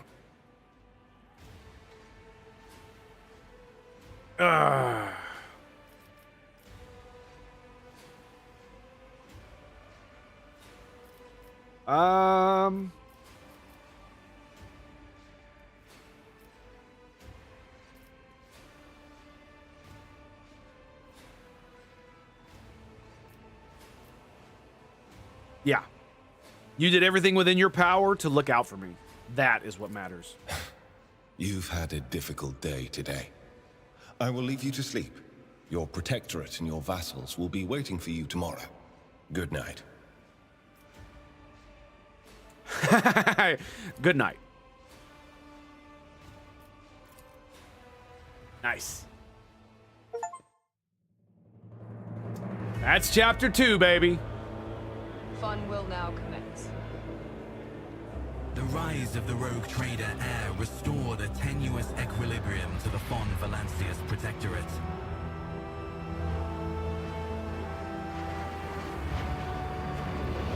For a time, threats subsided, activity returned to trade routes, and reclaimed worlds began to heal.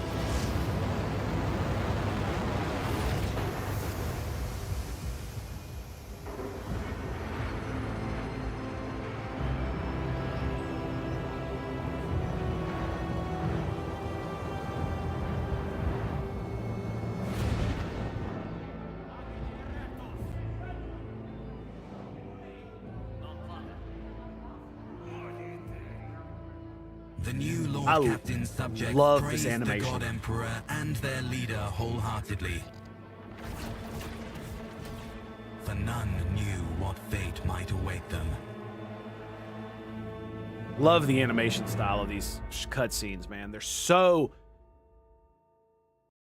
Having a really good art style is way better than good graphics, in my opinion. And it just time and time and time again proves it. Especially when it comes to like cinematics like that.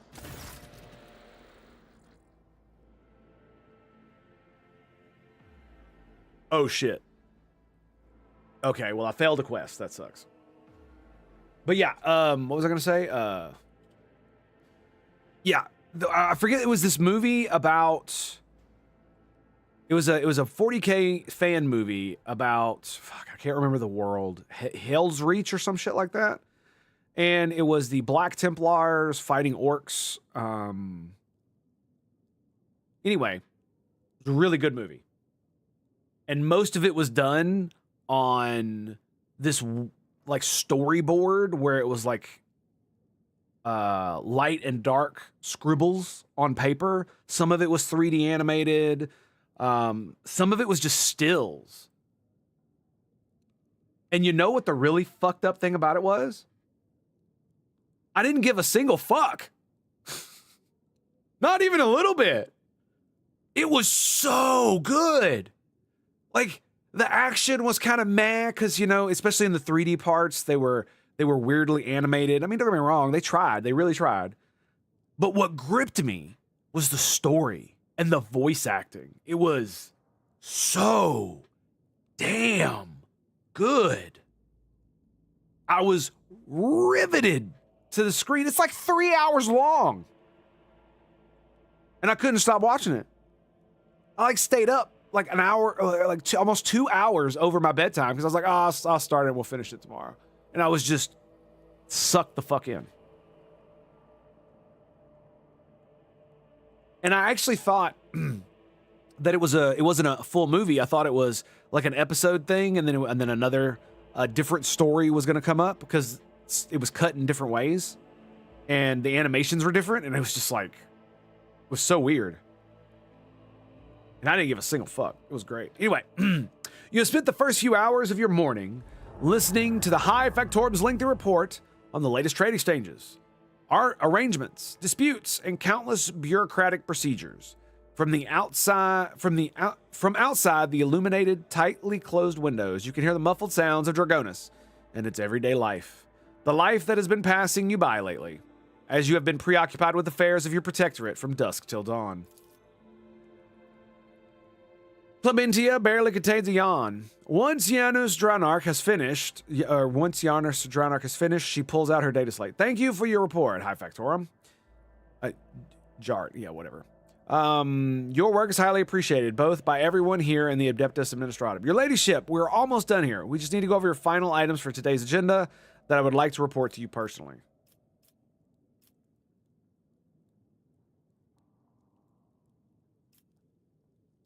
What while maintaining a border. Truly, the God Empress blessed me with diligent subjects. Speak. Allow me to pass on gifts from your loyal subjects, the high nobility of Dragonus. It goes without saying that every living soul in your protectorate is blessed to serve your ladyship faithfully and wholeheartedly. However, this humble gesture is meant to as a token of its deepest appreciation of your magnanimity toward their esteemed family. Cool. House Caprax has sent shuttles carrying sacred technologies and manufactured parts that can be used to replace old joints and connections within mechanisms. The machine spirits of these devices have been pacified. They are slumbering peacefully as they await your decision on how to best employ their capabilities. In the past, House Drivestream tripled tithes collected from the house subjects. Your coffers are overflowing in the past cycle. And the governor has expressed hope that this modest gift will become a symbol of your present and future success with your new status. More trophies. House Sourback has arranged for several regiments of expertly trained servants of the Emperor to be transferred to your personal command. Each of them will also serve as an honor guard for the holy relics that are to find their rightful place in the hold of your personal void ship.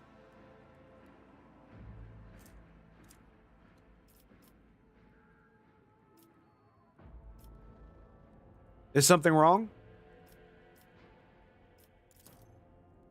Not at all, your ladyship. The people in the cargo have indeed reached the port services. So there's no reason to doubt the sincerity of the house's intentions. It's just such substantial and valuable gifts from Lord Sourback. Clementia trails off. Danrock lets out an amused chuckle. If I am to venture a guess, your ladyship, let me see, that he's either trying to curry favor or he's trying to show off, right? He's trying to put on a show, or he's trying to put spies on my ship. I'm going to go with those three. Let's see what he says. I believe the esteemed Chancellor was staggered by such an irregular display of generosity from a man who is rather known for voicing his doubts in rogue traders as a class. It would seem you have made quite an impression on Macarius, the old miser. Damn. Okay. I thought he was playing games. Several regiments, expertly trained servants transferred in personal. Each of them also serve as an honor guard. Holy shit.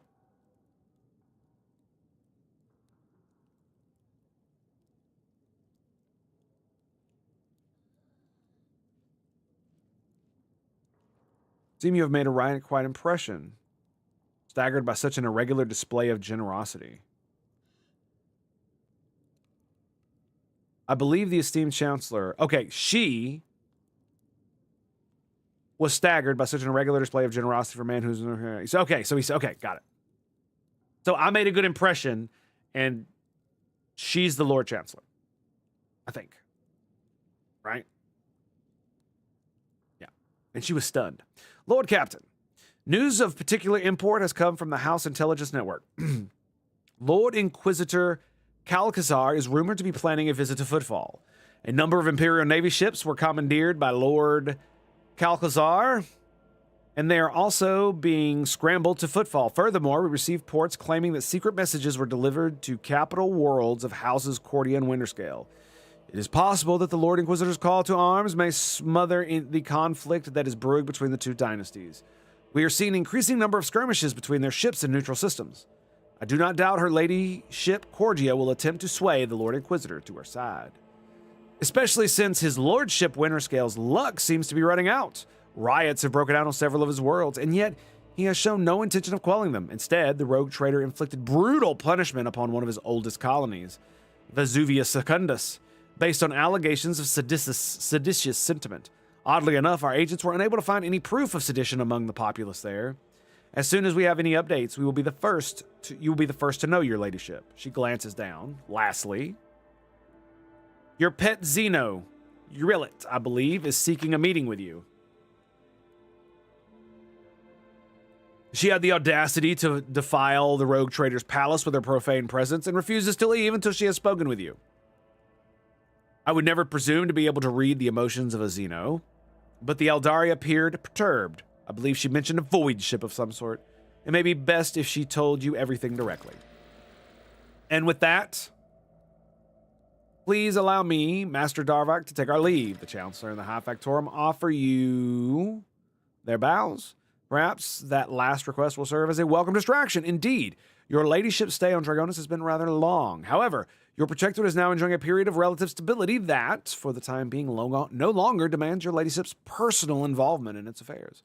Glory to the rogue trader.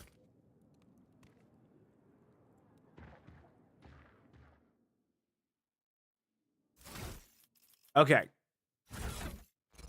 Where's that fucking ring? Where's that? Okay, so it's going to replace 9 armor, critical damage to Xeno, or... Man, I really want that Lore Imperium. 10 to all skills. Goes down to 75. That sucks. 155 persuasion.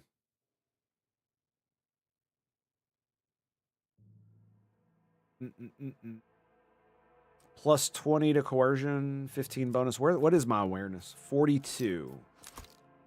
62. Okay. What about you? What are you wearing?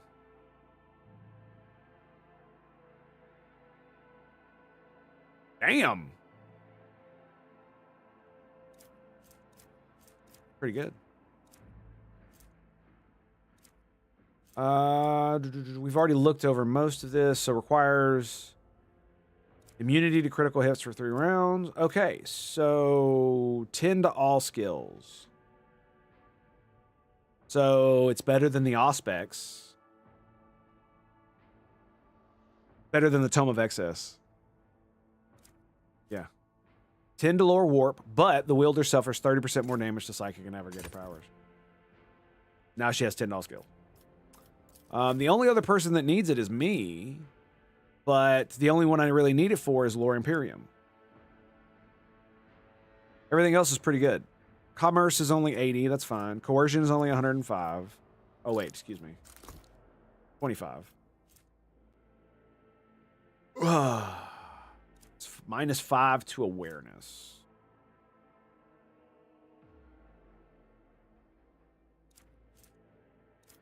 That's just crazy.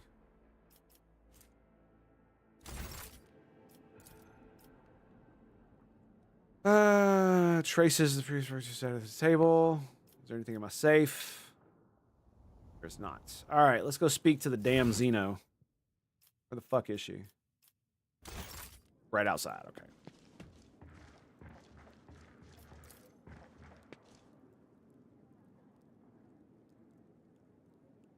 Indistinguishable due to the patina.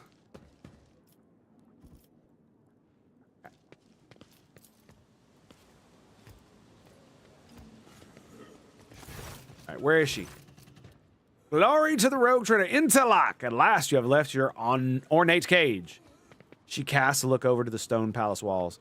For many a turn I have sought to meet you, and yet your servant, the one who is like the silver-haired Alballard, but twice as young, has no favor for the requests of a child of the Ashurion. Take me to a place where the hearing of others will not steal the words intended for you. Okay. Back in the office we go. While you were mending the wounds of this world left by the Twisted One's attack, I was able to discover, no, not the Crudarch's fate, merely traces of it. As Mirian found sanctuary under the boughs of the Lithalian's forest, so did my kin find refuge in a system known as Atlas Reach. We must take a journey there and with haste, before new dangers destroy the witnesses who can show me the way to the lost Crudarch, whose fate remains shrouded by stars. She focuses her piercing gaze on you. Their knowledge is a sole thread that may lead me to the truth, Interlac. I ask that your metal-winged ship take me along that thread before it tears under the strain of time and circumstance.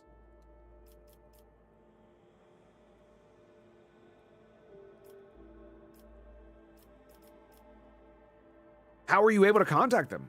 No, I did not contact the Ashurian. I have no means to do so. But I've had enough time to explore the stone jungle of your world while you were preoccupied with urgent matters. The path of the outcast has taught me to observe and listen to the world around me. In this case, the throngs of Monkey out of the port. Errant conversations, rumors, chance words. Like parts of a speckled mosaic, they came together to form a hazy image. Was it the path of the outcast? My kin were seen in the Atlas Reach, and now all we have to do is pull at the web of connections and possibilities to uncover what is concealed by the unseeing eye. From the unseeing eye. All right, let's go. You will? The ice in Yurlet's eyes melts away for a moment. Thank you, Inthalak. If the path indeed takes me to the truth, I will be indebted to you. A rare happening between our kinds. Absolutely, let's fucking go, dude.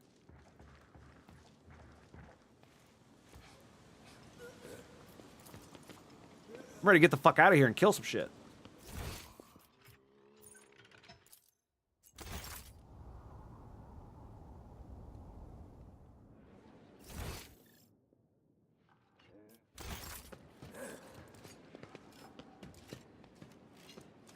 Ah, here we go.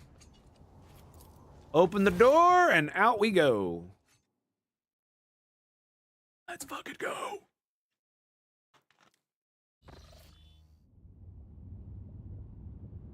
Oh, yeah. All right. One of the things that I forgot to do. Colony management. Oh, the reaping is not done yet. I figured all that time.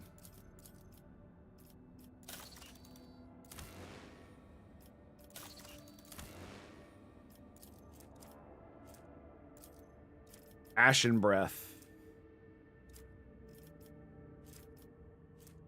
Ah, I got my stuff up. Okay, so single shot.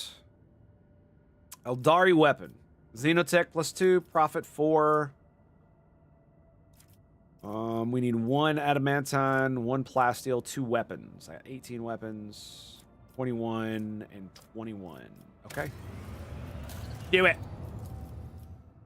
Do it.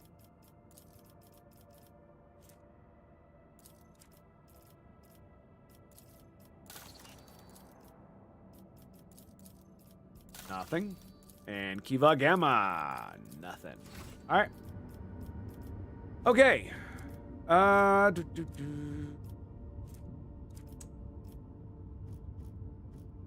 There was something else, but I don't remember what it was. So I guess we're just gonna keep looking. I still need to go up there. Kiva Gamma. Okay, let's look at this. Troubling event of footfall. Fatherless spies are collecting intel on the events. Okay.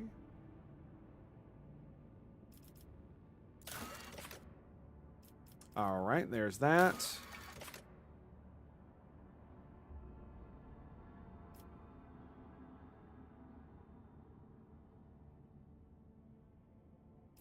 Okay.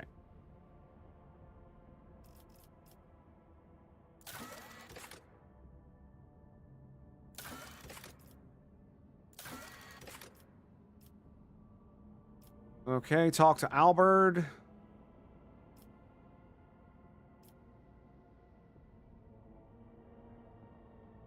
And then Master Helmsman. Okay. Let's check it out. I know. I wanted to say I'd do more shit, but I don't want to forget all these things. I hate that when the quest things pop up, you can't make it stay there. Okay, so there's the strange servitor.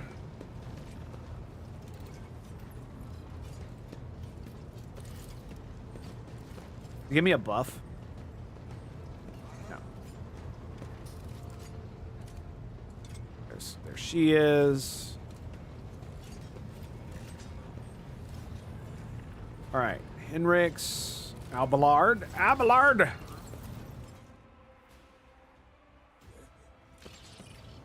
Lord Captain. All right. Do the words whatever incident or tech blight mean anything to you? For a moment, goes blank. No, definitely not. No, I don't recall anything like that.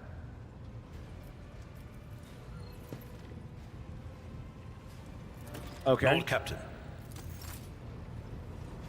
Lord Captain. Lord Captain. Alrighty. Boxmaster, here we go.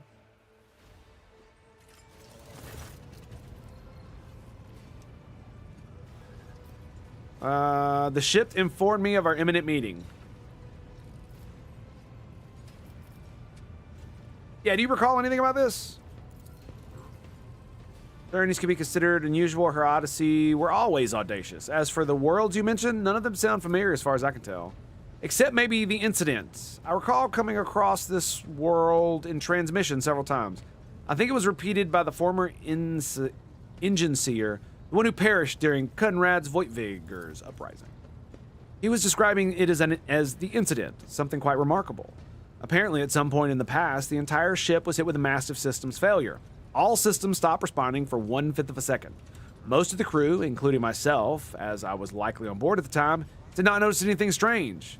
But the tech priests are sensitive to such things. That is all I can tell you, Lord Captain. All right. What have the Vox things told you?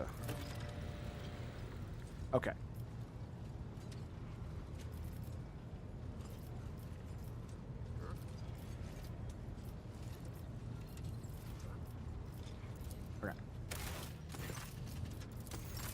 And then the other guy, who is he? Yeah, Master Helmsman. There we go. Tall man before you appears to be woven from tendons and muscles. Blue veins snake under his white, almost dove-colored skin. Anyway, Master Helmsman.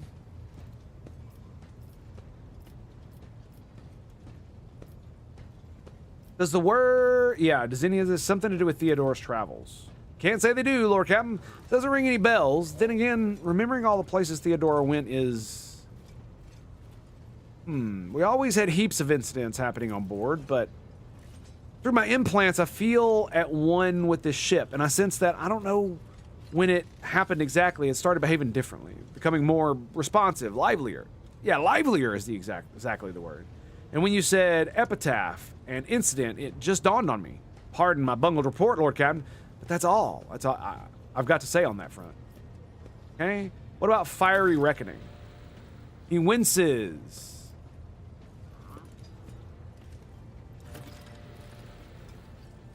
I've heard of that name. That much of, I'm sure, but I can't recall the details. I wonder if that was part of the operation that the late Mort was put in charge of. If it was, there's nothing I can tell you, Lord Captain. The whole thing was kept under wraps. Your best chance would be to ask High Factorum. Maybe some of his treasury records mention Fiery Reckoning?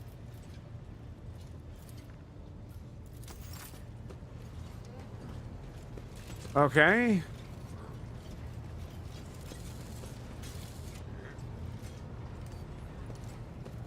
Where is his ass at? Over here?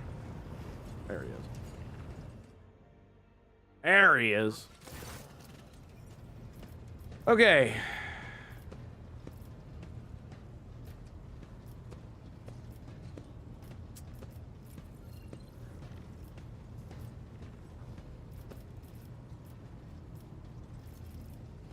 Okay.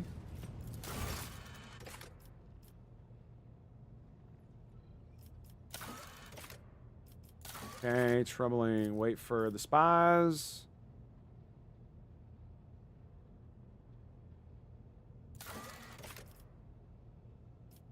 Okay, that's from chapter 2.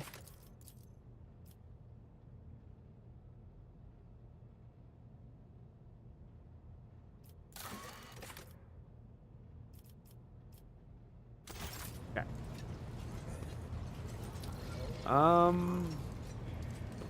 He can't give me any more.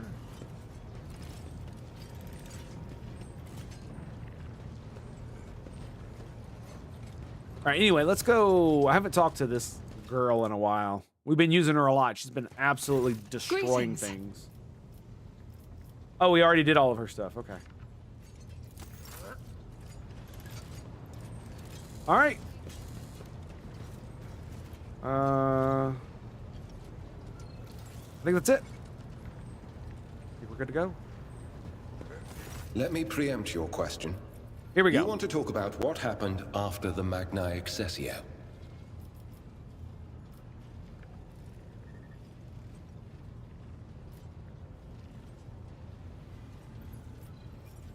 You warned me. I was prepared for the unexpected. I'm glad that I'm glad I was able to help. If that is all.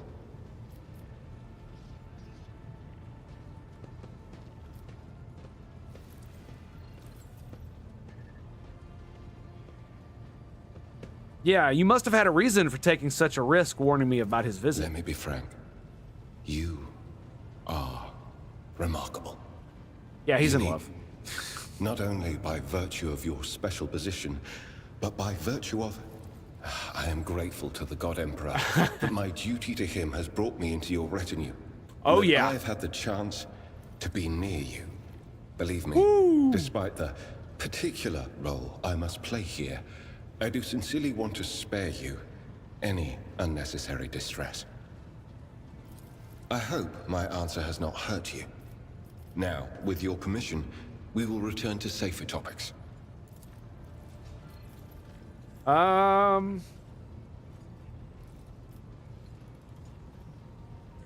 let's do the It will regicide. be a pleasure to acquaint you with all the intricacies of the game that I know of. Lead on. Okay, then. Brown chicken, You brown have grasped cow. next to every nuance of this game that I know. It won't be long before you start beating me, I suspect. We needed privacy away from the floating skull. You have my complete attention. His gaze filling with warmth.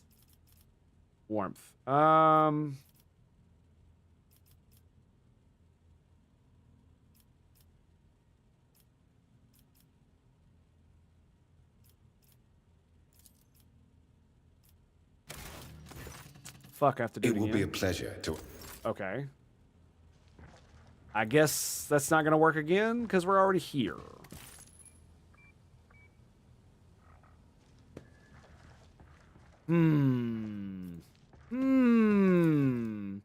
It's kind of weird that I can't just confront him now that I've gone through all the dialogue. That kind of sucks. Confront him about his You feelings. have my complete attention.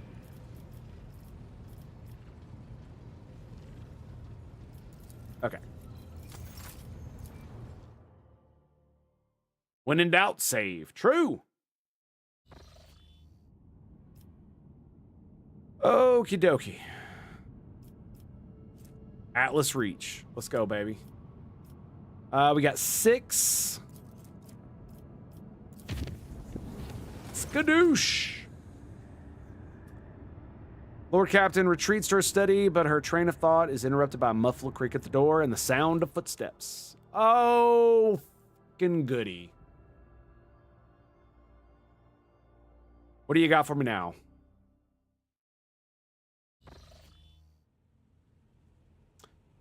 Elantak, I finally found you in this dwelling. Comes closer and smoothly makes an unfamiliar gesture with her hands.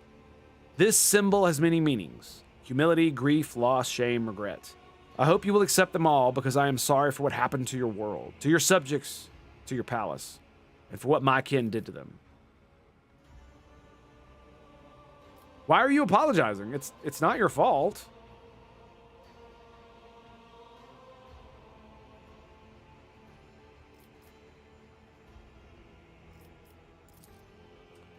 She shudders, so slightly that you almost missed it. She opens her mouth and then turns away, searching for the right words. My words will not heal the wounds, nor bring back the fallen, and they will not restore your protectorate. However, she falls silent, and her deep, piercing gaze seems to reach down in the very depths of your soul. Looks silently back at her. Look, Elentek, The gaze of a child of a Chiron can penetrate deeper than a monk gaze.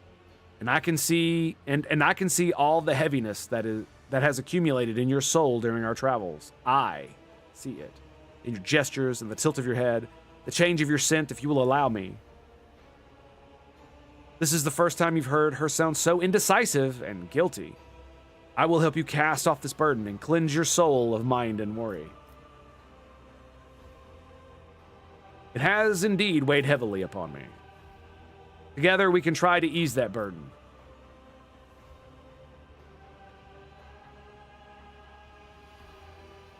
All right, and what exactly are you going to do? It is difficult to describe, Elantak, but your soul shines bright and your mind is strong enough for you to be able to immerse yourself in your own mind and cleanse it of unnecessary cares. I'm still not sure that your species is capable of such a thing, but it is worth a try. If nothing comes of it, then the only thing you will lose is a small fraction of your time.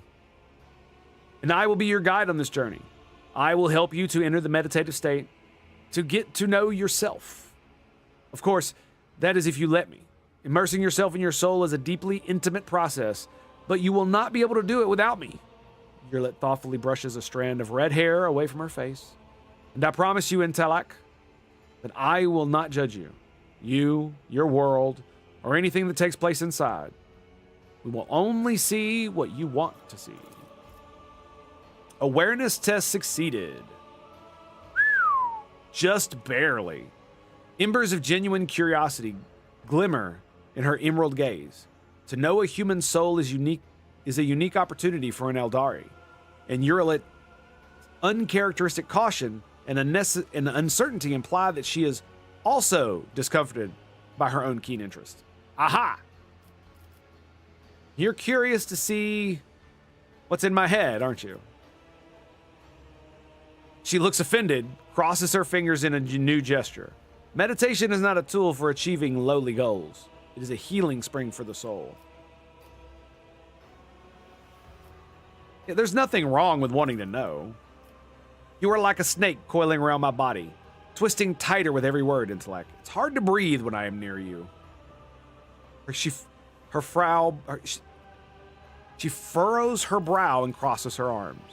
You are tired of fighting the raging waters of your life, and so I am holding out my hand to you. The choice to grab it or to fight alone is yours to make. So make it. Very well. She nods slowly. She's clearly surprised by your compliance. Then we need to find a suitable place, somewhere quiet and serene. Oh boy. Let go of everything, Intelak. Fear, emotions. Now look inside your soul. Dive in. Here we go.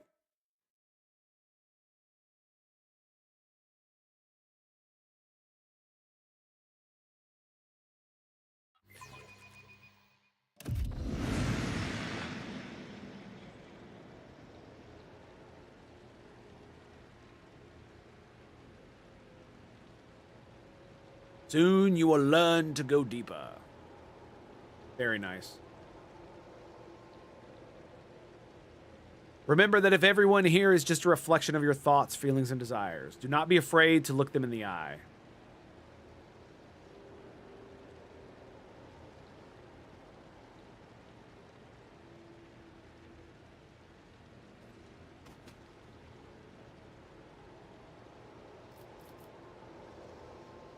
I really hope I'm not going to have to level her up.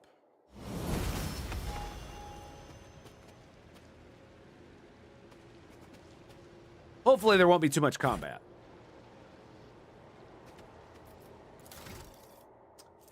I haven't leveled her up in a hot minute, dude. I don't think I've even kept up really with her gear. Yeah, she's still got the catapult. Oh, no, she has this. The Aldaria long rifle. Oh, that's right. I got that fucking knife, too. I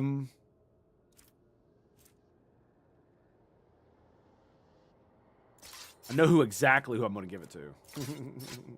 Yep. Abelard.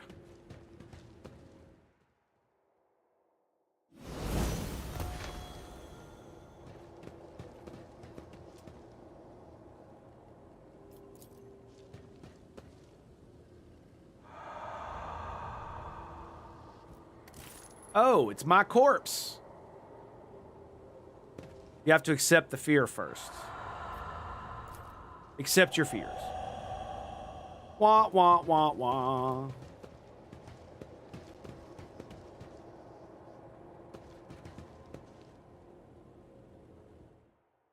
Okay.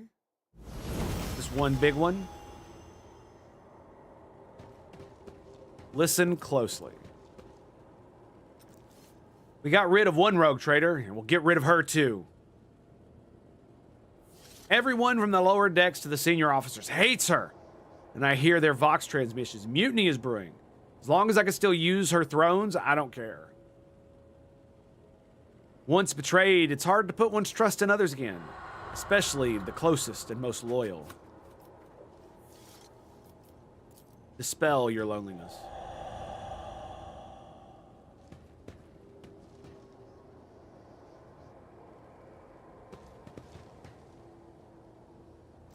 Dressing an acolyte of the Holy Inquisition as you would admire a high society function. When your duty closes around your heart like an iron trap, would you choose intimacy in it or captivity? The Undying One will whisper his command. I am your death.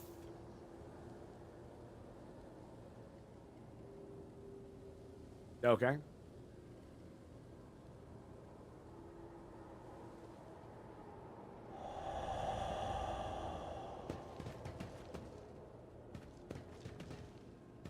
Conrad, what's up, baby? How you doing? Oh, gonna kill you.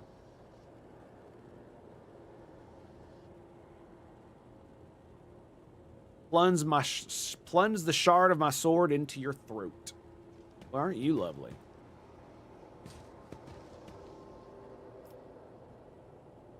Follow my lead.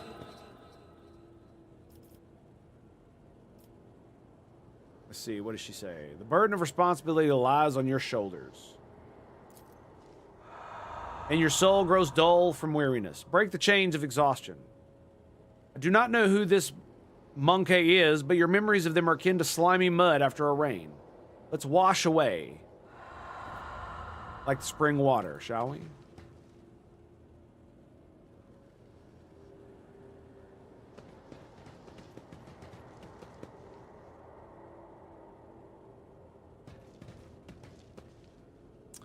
You believe in nothing at all, not the God Emperor, the archenemy, or even people.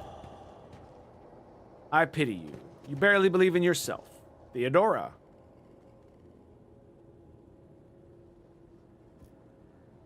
Didn't expect that.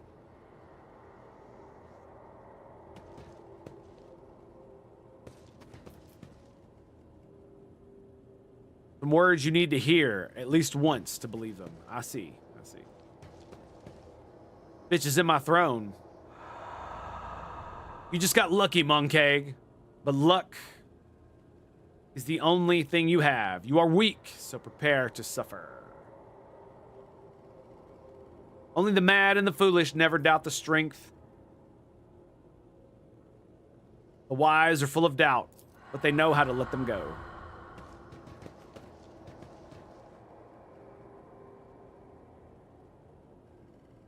Lowly pirates perish, risking nothing but their own skin. But what of you? None shall stand in my way. Putting the lives of thousands of criminals and billions of protectors in danger. Crimes against the sacred laws. Retribution is imminent. Bring it on, motherfucker.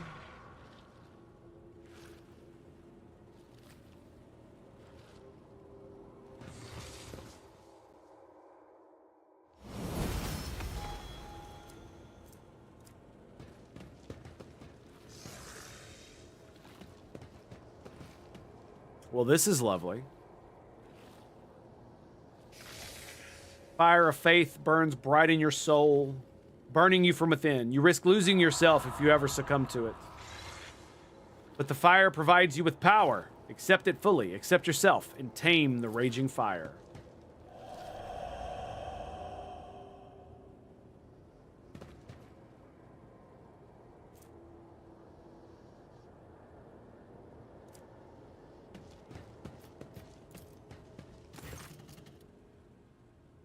What is this, monkey? The voice of the incorporeal echo that has made your soul its home seems to sound solely in your own head. Her face tenses in surprise, her features becoming sharper as she stares in confusion at the ghastly figures. She says nothing, stealing glances at you, and then at the figures again, as if she is waiting for something.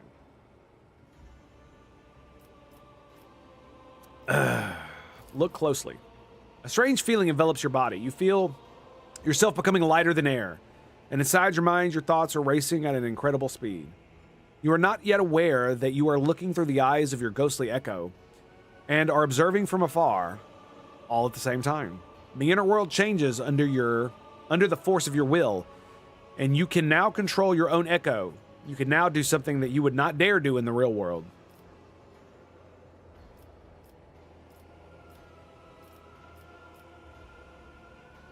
Make your echo touch Urlit's echo's hand.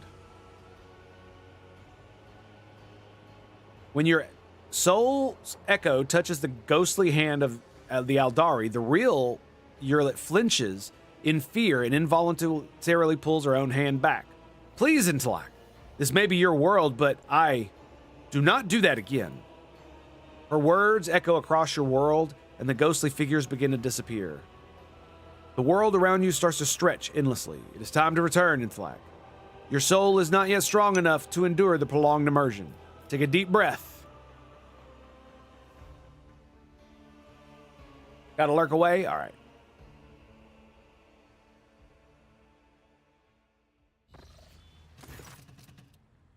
You awaken from your meditation with a sense of vigor and unusual calm, as if you've just taken a shower in a freezing waterfall, or delivered a speech in front of thousands of your subjects, and your heart swells from the crowd's adulation. You are awake. Urlit starts at her own words, realizing that this is the first time she has ever called you by your name. Your soul shines too radiantly for a human, despite all the litter that you had accumulated in your soul. You can get rid of litter, but the light, try to preserve it, Hope. It draws the eye like the bright stars in the night sky. Of course, your world is not as beautiful and serene as mine, but I was glad to see it.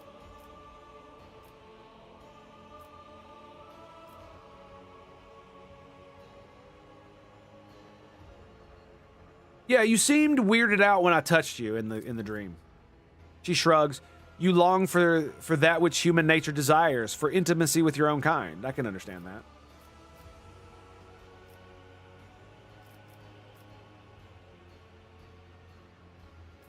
Will you help me do it again? I don't know. Someday. Thank you. My heart sings, for I have helped you find peace, even if only for a short while. Until we meet again in Lantak, may the stars guide us along the safe roads.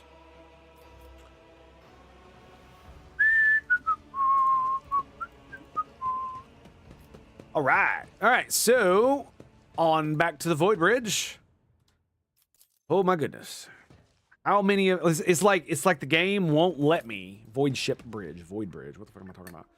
Like the game's like, no, you can't do anything. You gotta talk for 3 hours straight. No fun for you. No fun for you.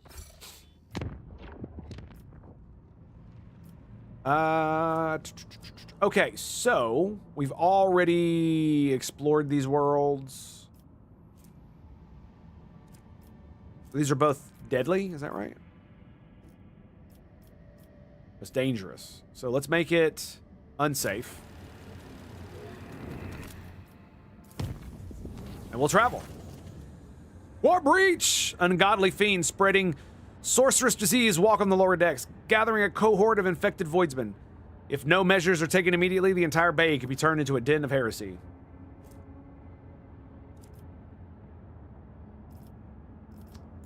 Fuck it. Let's rock and roll, baby. No. Yes.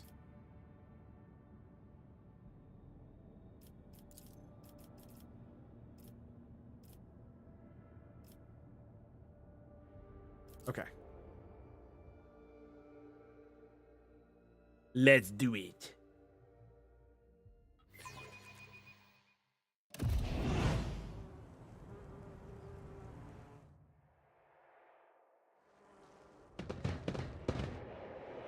Cultist of Nurgle. Plague Bearer. Wow.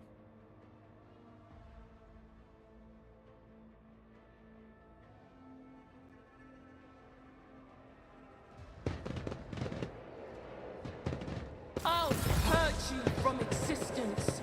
Ah, son of a biscuit. I did not mean to press that button.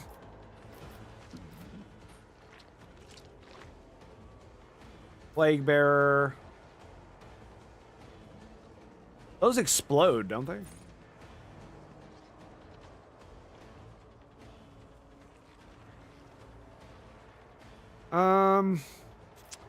Yeah, this is kind of bad. Plague Bearer.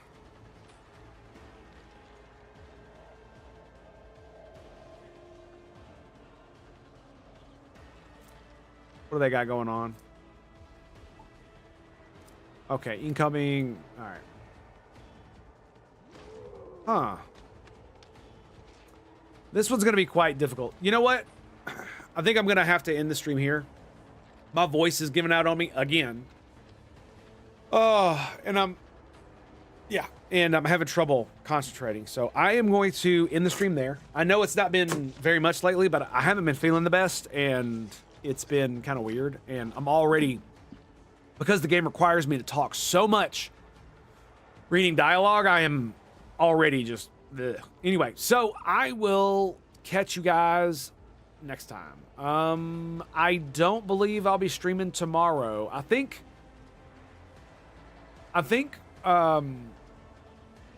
my new schedule, I will be streaming on, Monday,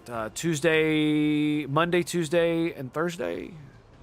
I think normally is going to be my new schedule. Maybe. We'll have to see. Wednesday and Saturday and Sunday are definitely not. So, so Thursday and Friday. So anyway, that will be all that. And I will see you guys next time. So it's been a pleasure. It's been an honor. I'll see you guys then, boys. Peace out.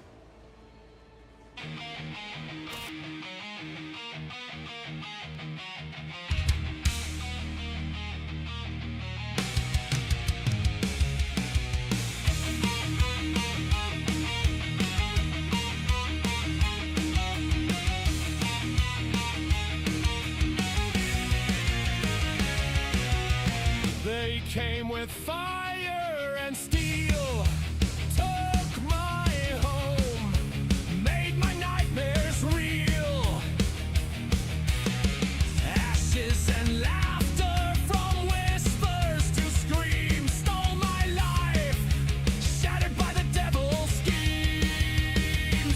Raise your sword, let bullets fly, for blood, for vengeance, till the day I die.